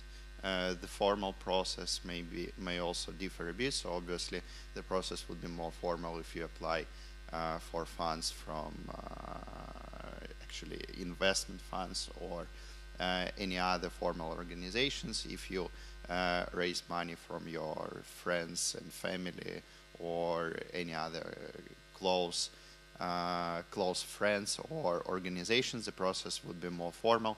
But I don't really think that the essence differs a lot. But things like there's smart money investors, there's angels, obviously grant programs like USF, and then there's your traditional VC. So it's really hard to go into a traditional VC when you're still, you know, working on an MVP, you don't have traction yet. So that's more what I meant as far as is there a better way to go about the progression so that either you are not giving away too much equity as you're building the company because you're so high risk, you've got really poor valuation. You mentioned friends, family, fools, starting there, tapping that resource, but most people feel embarrassed about going to their friends or their family and saying, hey, can I have $5,000 or $1,000? So that's more the reference there. Yeah, I see. Okay, so my thinking is that you have to balance two things here. The first one is the idea that money is given to those who do not need them. And when applying this idea to startups who obviously need the money, the application is that the money is given to the startups over which there is a certain fight between VCs, let's say. Yeah, so when investor looks at a particular startup, he or she clearly sees that there may be a success story here. And most of investors share common mindset. So if they see a potential, they think, all right, so other investors will see it as well, and I wanna invest. And this is one part of it. And second part of it is, of course, you do not want to lose your equity, and you don't want to be in a situation where in a year or 2 years you lose your passion for your startup because you don't see a financial potential for yourself, which is obviously not the only reason you were building this startup, but this is very important. So my advice here would be not focus too much on which process to follow. I mean, friends and family, then angels and VC, or build MVP and try to bootstrap and go straight to VC. I would suggest first try to think how to build MVP in the cheapest way you can, and if you think that you found a perfect way which is super cheap, super bootstrap, and super fast, then I can bet you can cut it twice. So this is always a story. It repeated maybe 1,000 times. I saw that. So there is always a way to do it cheaper and faster. It's not perfect yet. If I just spent one more week working on it, it would be better and we would attract more customers. Yeah, absolutely. That everyone knows that, and everyone here knows that. Everyone laughs at that, but it happens all the time. So here the approach is really release MVP, which you're ashamed of, and end of story. So this is the right approach. And speaking about time to market, so here also the idea is if you think that you can release in 3 months, you can always do it in 1. You can sell the product without MVP in the market. You can go to your customers, talk to them, and try to sell. You can charge them right away some I don't know, very, very small fee, but you can at least verify whether your idea is valid. So here, and answering your last question about equity, here I think very, very, very simple thing.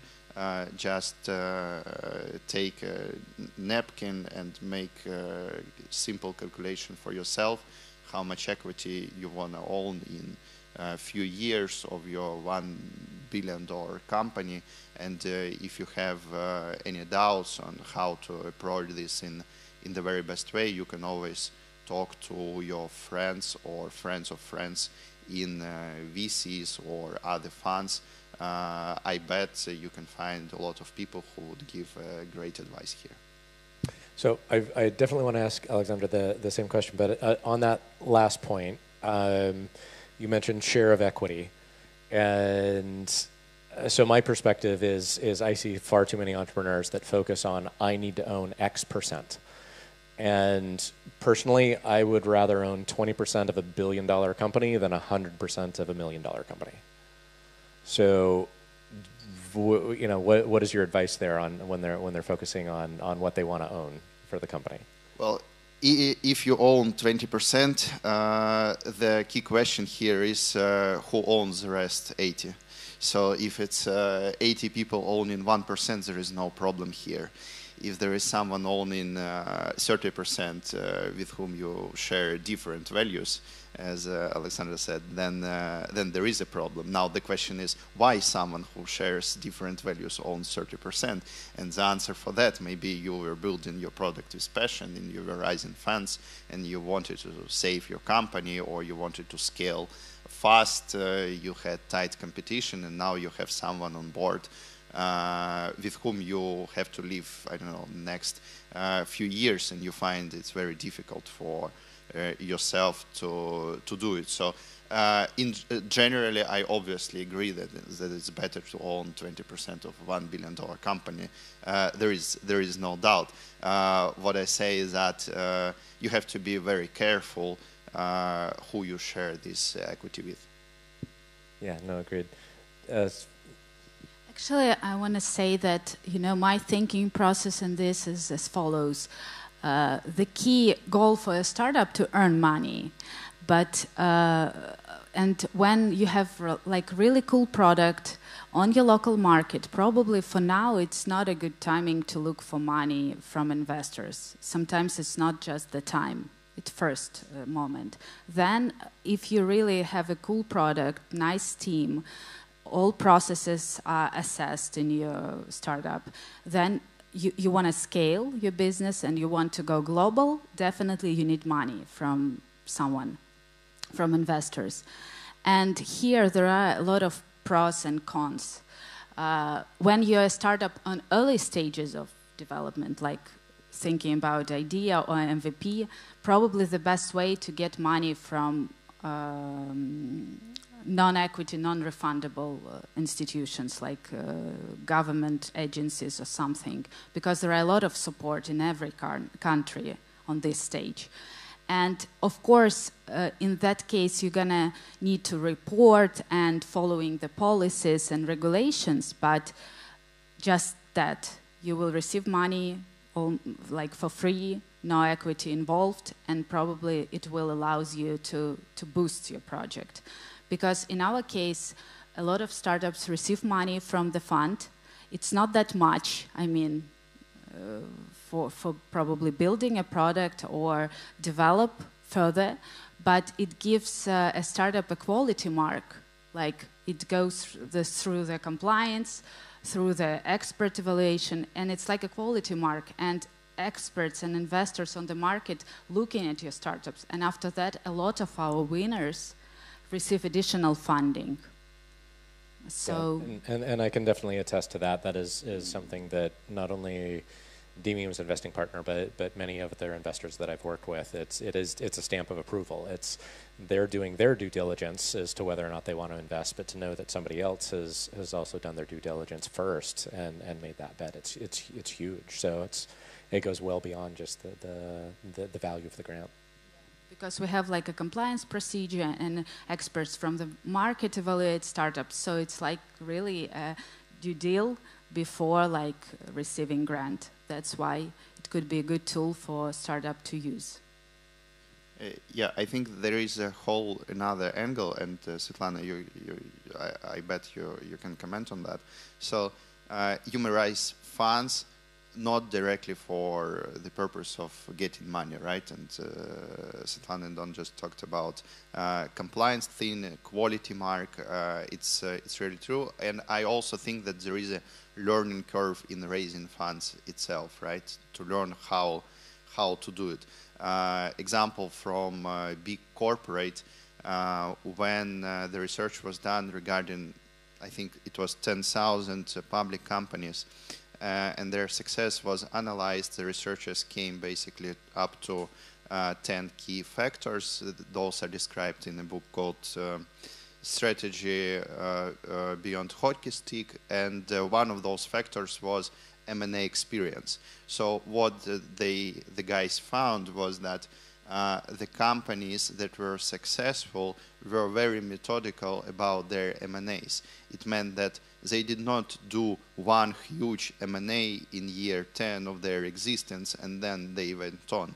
What these guys did, they built this expertise through years. So they started by acquiring small companies and they went bigger, bigger, bigger, and they built this huge expertise in accommodating those companies. So they learned how to solve these problems, how to bring new employees, teach them the values of this new company, how to locate these people in the new headquarters, how to combine the product mix. So this bunch of questions. And raising funds is a bit similar to that. If you see your startup as a huge capitalization project, and you believe that you will build the value of your company in the next 5 years, it may be a very good idea to start raising maybe a bit of equity, but in early stage, and then it will release a bit of stress on later, when in a year you will be actually fighting for money and you will need it desperately. You will already have this this part of expertise in your team.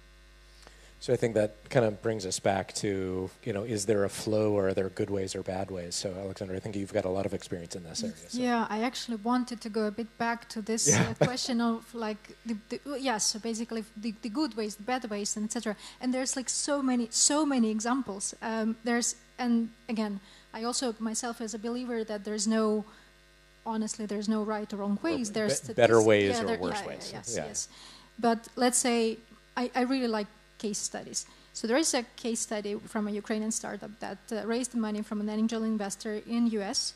And the angel investor was so passionate about the startup, he really liked the idea and the business, etc., that eventually he actually took over the business. And startup could not do anything with it. And he had to quit his own company because, his angel investor was running the business. He's now running a different startup, and he's, I think, successful, and he's awesome. But that's one case study.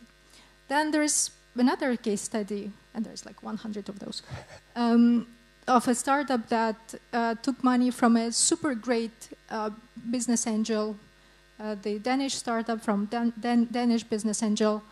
And that business angel is awesome.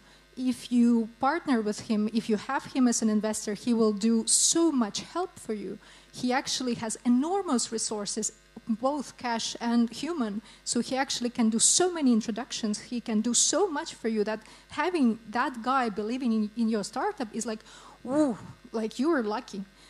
However, there is a downside of that specific person, that when the startup does not go well, that guy becomes an evil in a way. So he actually damages the business so much that he requires so much from the startup. He's basically making the life of the person, hell in a way. But if you do good, if you do okay, then you have the great partner. Then there is the third case study, and I will stop on case studies here, of a startup that took money from a kind of, let's say, a company, let's say, where there was one specific person who was helping them to get the money, and they were super aligned on the values. So they actually wanted to get this money from this company. They liked the person who was helping them from that company side. But then that person was an employee, and he either was quit it or he was fired. It doesn't matter. But the startup got the money from that company, and there was no connection anymore with that one person who was voting for them, who was helping them. And they faced, 1 year later, an owner of the company who they never talked with before when they were fundraising. And apparently the owner was an asshole. And after a year of already having that money from that company, they faced that when they were aiming to raise the next round, that company owned 15% of the company, on the early stage company, which is kind of okay, but it's already too much. And they kind of were trying to negotiate on the dilution because the company was not active at all. And that equity part was considered as a debt equity, so that there's actually there's a red flag for the next rounds of investors. And they couldn't get rid of that founder, that they couldn't renegotiate at all. They are in the process of closing the company right now. What I'm trying to say here is that there is, of course, many ways, and you never ever can, you're not Cassandra's, right? So you don't know what will happen with you in future. So the best thing that you can do is just to evaluate as many risks as possible. However, one thing that you really, really should try to do, you know why it takes so much time for startups to raise money from investors? And that's the question to the audience. So it is considered that if you're super lucky, then from the VC firm you can raise over 3 months, and that's a hugely growing business. you know, like you're like 50% month-over-month growth, and you're just getting cash out of everything. So what's like the ideas? I don't know if people will hear us. Why so long?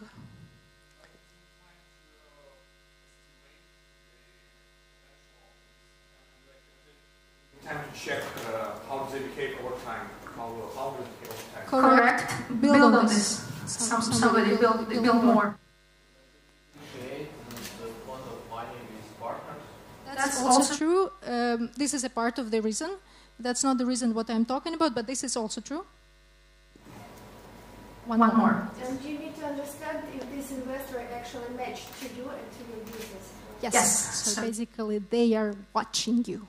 So they're watching you in their processes, in your actions, in how you communicate, on what you have, on how you grow, on how you deal with challenges. They want you to send them reports, and they want you to just have calls sometimes. And they just, like you know, you might send 3 monthly reports over 3 months, and you might hear 0 response on that. And you might like, okay, so those guys are actually not even, you know, they're not responding. There's like 0 action. But on the background, they're reading your emails and watching you. So that 6 months later, they will actually respond to your 7th email saying, well, we see that you were progressing. Let's have a call. And I'll actually jump in on that, because there's actually a couple of other things that often are at play here, and it's not necessarily malicious, it's business, is they know you have a runway, and the closer you get to the end of the runway, the more desperate you get. And so the terms that you're going to accept when you only have a month left of runway are very different than if you have 5 months left of runway. Absolutely correct. So that's actually even taking into account that venture capital money are the highest risk money, right, in the world, but all the investors still want to de-risk. So they want to wait until either you die or you prove that you succeed. But why I'm saying that is that they are watching you, which means that you must be watching them as well. So you must be choosing the investor that will not be the one that will, you know, turn into the evil, or you are taking this risk if you want. You want to choose the one that you know that they will be on your side. You want to choose the one that, well, you know, like nobody else liked, but you really fit this guy on the personal level. You like assholes because you are an asshole, and you're like, fuck, this is just the best person for me to have as a partner because you match. So you must choose the one or the several that you will want to spend time with. You want to have teas or beers or wine or coffee with, because it's kind of, it seems like the process of getting the money is long. However, the process of getting rid of the investor is way longer. So you need to be ready to work with somebody for 7 years in case you are successful. Yeah, so this goes to Bodan's point of, okay, if you own 20% of $1 billion company, who owns the other 80%? And investment is a relationship, and in a scenario, if you only own 20%, it's likely that a lot of investors own that other 50%, we'll say, that controls the company. So again, a lot of startups, either A, they get desperate and they just need money and they don't care who gives it to them, or they don't realize that it is a two-way street. It's dating. It is. You are more likely to have a closer relationship with your investor as an early stage startup than, well, your boyfriend, girlfriend, or partner. So you need to make sure that it is a really good fit, that you know how they operate, they know how you operate, the communication style is there, and it's not the same. There's, you know, that one investor that like you said, is they might be an amazing fit for this project A, but not for project B. So it does need to be both sides, and you do need to not just find money for the sake of finding money, but who is the investor that's going to work with me for the next 5, 6, 7, 10 years, and who is going to help me in the follow-on rounds, who's going to help me develop the project, not just give money and then yell at me as to where's my returns. So do you want to kind of go deeper on that? I absolutely agree. That's basically what I said 5 minutes ago. All right, so we're kind of back to talking about money, And so money obviously requires handling. It requires spending. And a lot of startup founders don't have accounting experience, or they've never had P&L experience in a company, so they don't really know what it means to have a burn rate, how to calculate that, especially in the context of a growing and scaling company where the expenses actually expand more like a tree than linear growth. So with that in mind, especially with early stage, which most of us are focused on early stage, what are the things you recommend for founders that don't come from that financial background to kind of get that understanding, to kind of get their legs under them? I get these questions from time to time. I'm a happy person with accounting background, so I never had this problem in my life. However, I know how to answer this question. So it consists of two parts. So the first thought on this is P&L understanding is absolutely necessary on the early stage. So even if you're just starting the company, understanding what P&L is, what cash flow statement is, how they're connected, how the whole thing works, is absolutely necessary. Now, the good news is that you don't need to know all the nitty-gritty details of accounting to do that. So you need to understand the general idea behind, be able to produce very simple income statement of your company on the very high level, and that's it. So what I recommend here is first build all those things for your own budget, like an individual or a family. Try to run it the very same way you would do it for a company. So build your own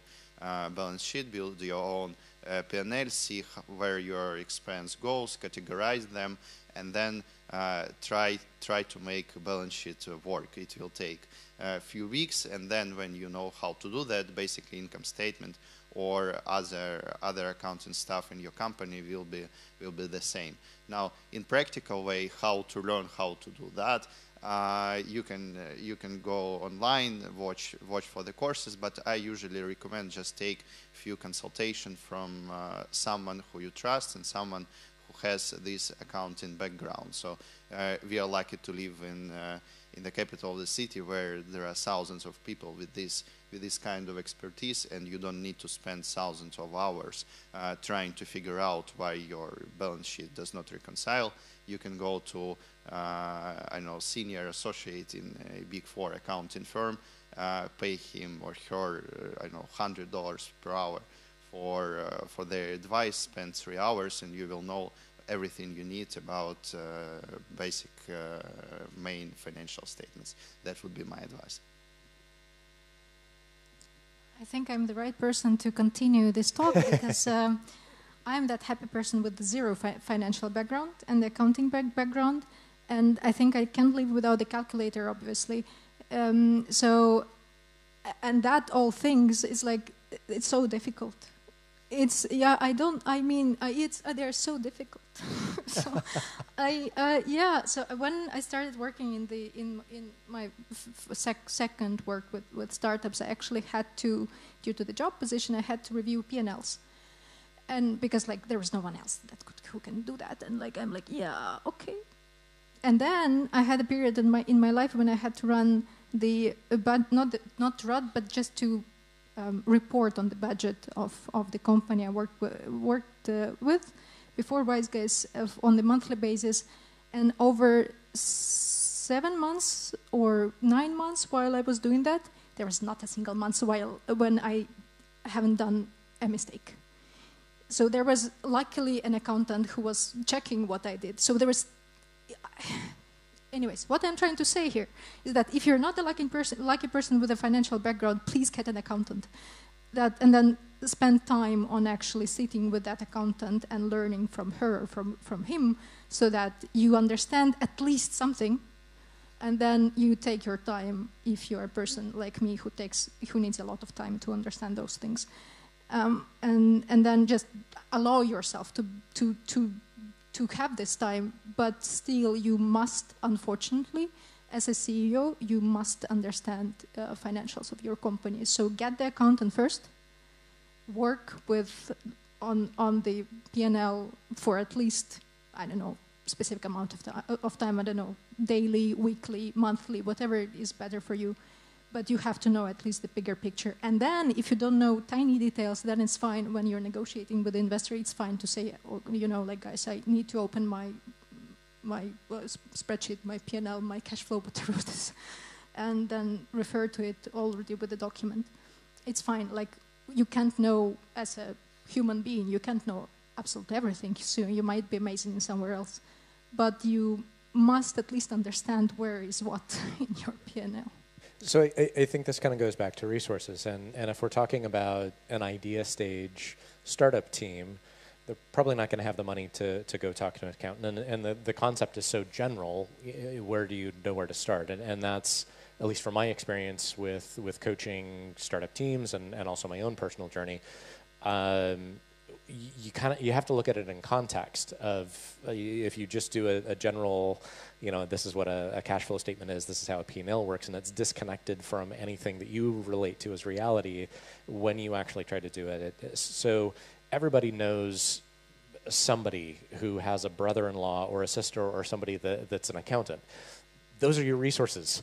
Buy him dinner, buy him a beer, buy him lots of beers, they'll talk more. But not too many. Not too many. Over many periods of time.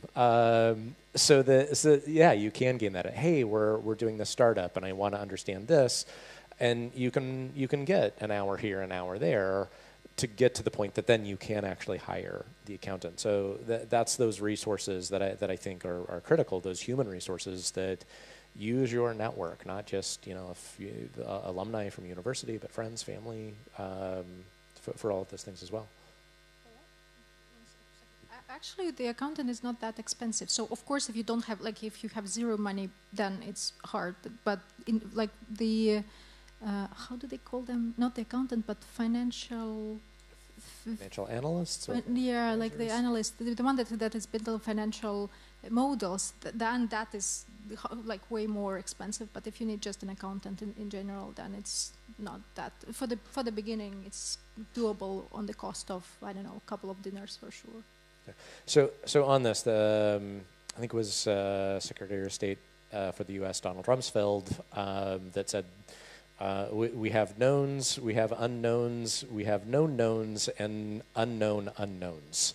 So this is the other thing with forecasting, and this was mentioned in the other panel of, you know, oh, it's too early to start because so many things are unknown and they're going to be wrong. And it's like, yeah, that's like year 12. You still have those unknowns. So how do you go about, especially as a startup, where there's so many different things that are going to happen? How do you start to wrap your head around, okay, we at least need to make some guesses that this is probably going to happen, or that how do you start to guess at what some of those unknowns are?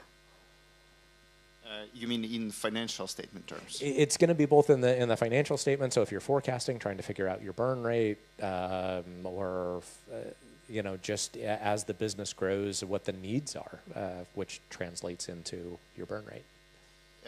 We have certain framework for that. It depends on the stage. So if it is just an idea and we have to figure out what kind of investment we need, this is one approach. If we have a startup that just I don't know, is running for a few months, released MVPs, that's another approach. And we have late stage startup which already earns decent money and is pretty much stable. We have another one. The basic idea behind all of that, and I bring it from my financial background, is a concept of materiality. In simple terms, not to get everyone bored, what you need to care about is a mistake you can allow yourself in a certain forecast. So if you have a well-established business, let's imagine, I know, billion-dollar company, and you make this month-on-month forecast. So what kind of mistake you can make if business goes as usual? Well, probably that mistake will not be that big. So it will be about, I don't know, if you miss your P&L line by 2% month to month in this specific case, yeah, that would be very strange. And if you see some strange or surprising things in your figures, most probably they're wrong.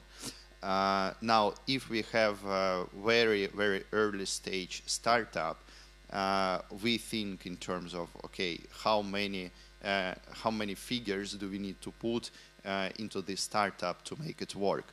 And here I can give very practical advice. Also, everyone knows that, but I see it 90% of the times. So startup is coming, they're raising money, and the key question from investor is, how much money do you need? And they say something like, we need $800,345. And you say, why not 46? And no one gets this joke. So the very practical advice here is, do not go to this precision. So it gives a feeling that you are talking with accountant, not entrepreneur.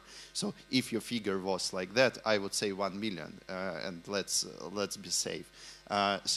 Answering your question, on the each stage you have to know what your materiality level is, what kind of mistake you can allow, and this connects with the previous idea on how well do you have to know your P&L. So if the mistake you can allow yourself is big enough, is, I don't know, 10, 15, 20%, you do not to care about those items that are below this materiality level.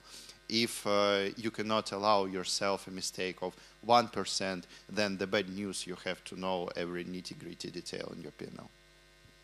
So again, kind of building on that, and Alexandra, to your point of having a hard time not understanding financials, it's not the language you speak.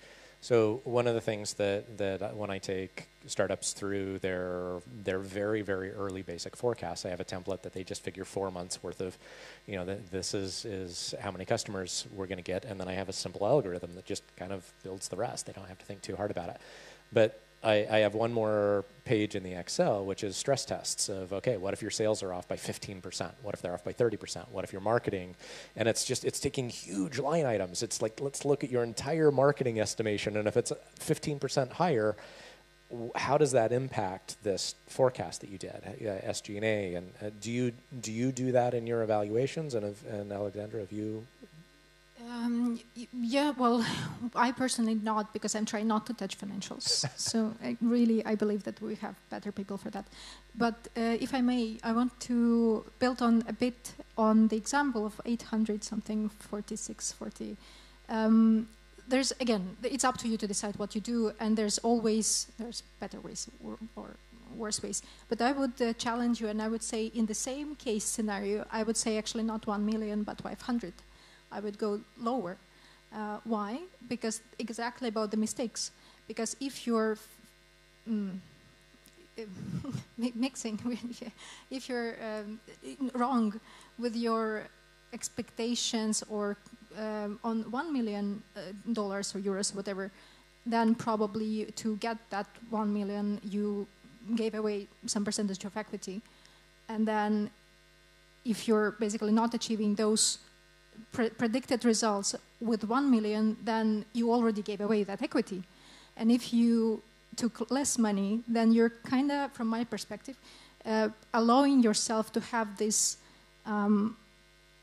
ability to make a mistake, because then you have given away less equity, but you were more cautious. You were not safe on money, so you were more cautious about your spendings, and you maybe psychologically, potentially could do less mistakes because you had less money to spend.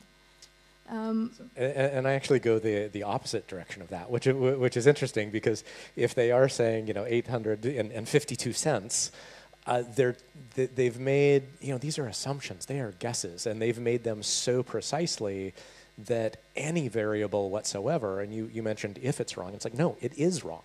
There's no way it's going to be right. So if they haven't added a 20% buffer because it is wrong, then they're likely to crash. And if that 20% kills them on equity, then there's probably some problems with the basic fundamentals of that business to begin with. But yeah, I always advise the other way of, okay, take the number you figure, add 20%, because the next round of investment is going to take you longer. It's not going to be 3 months. It's going to be 5 months or 6. And if you don't have that buffer, it's going to hurt you. Because, again, to run out of money and to then try to get more money, that is statistically, it's impossible. But if you've got extra, okay, you wait a little longer for the next round. Yeah, and there is actually no argument here, Alessandro. Probably you got me wrong. So the very stupid idea is to round up the amount of money you need and to round down the revenue figures you are forecasting. So if you're rounding up, you round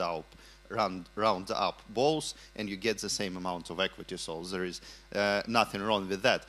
When we are talking about estimations and predictions, obviously, if you come to investor with a financial statement that forecasts that in a year 2 you will earn $800-something $33, that's obviously wrong as well in the very same way. So you round up or round down all those figures just not to give this full precision feeling to investors or whoever you are talking to. And answering the second part, Don, you were talking about sensitivity analysis. This is super important, and we always do that. We always do that, and the precision and, again, the extension of this analysis depends on the stage of the company. So if we are talking about idea stage, when we are just estimating how much investment do we need, what we do, we build a financial model, and essentially this financial model would depend on 2 or 3 key variables, and we model the sensitivity only for those 2-3 variables. Basically, what would be our return on marketing, how many customers will we attract, and something else. So there will be always just 2 or 3 key variables that your business depend on. And here, there is no way of precise estimation. Is just you have to go with it. If it is a late stage startup, obviously sensitivity analysis has far more variables and precision level is higher.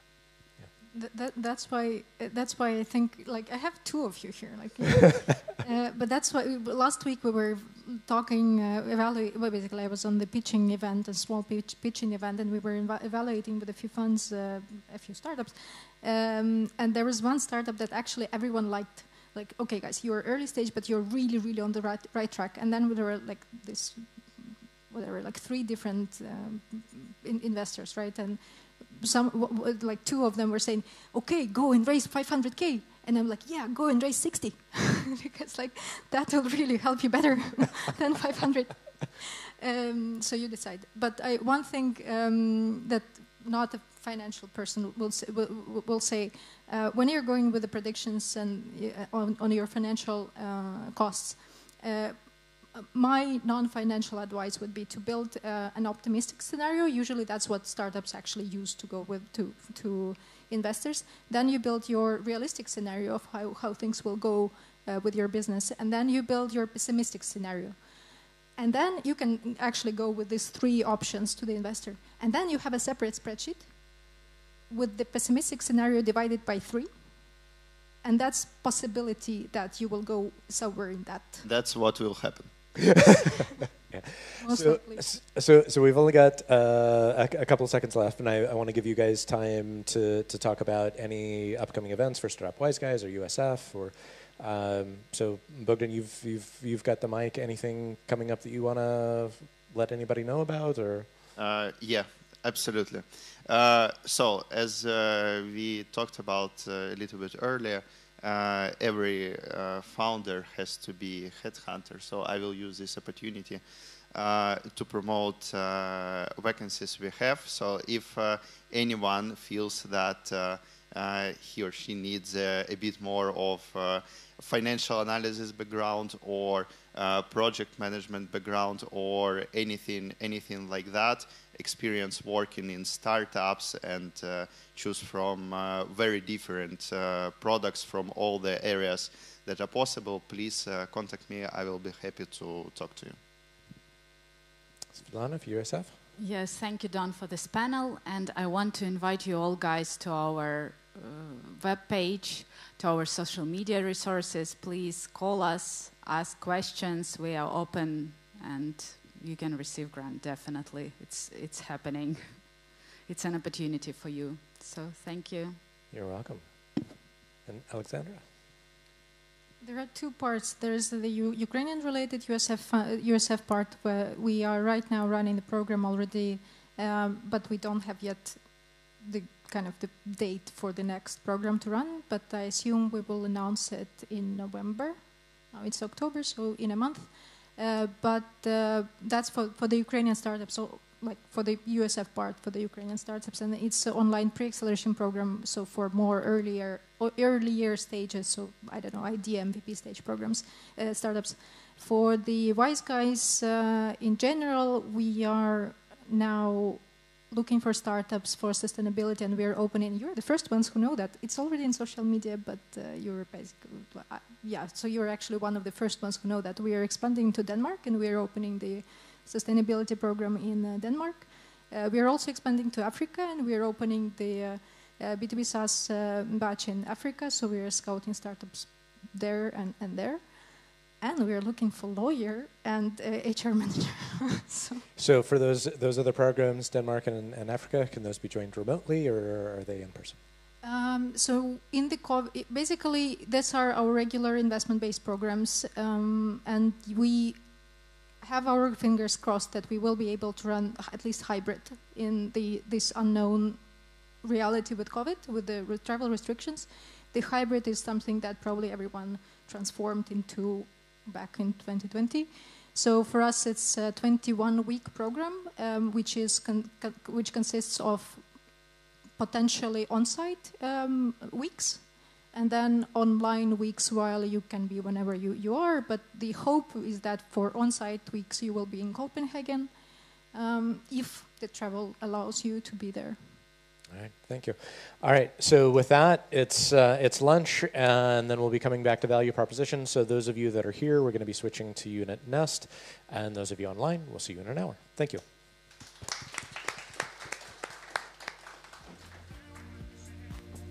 Thank you, that was awesome.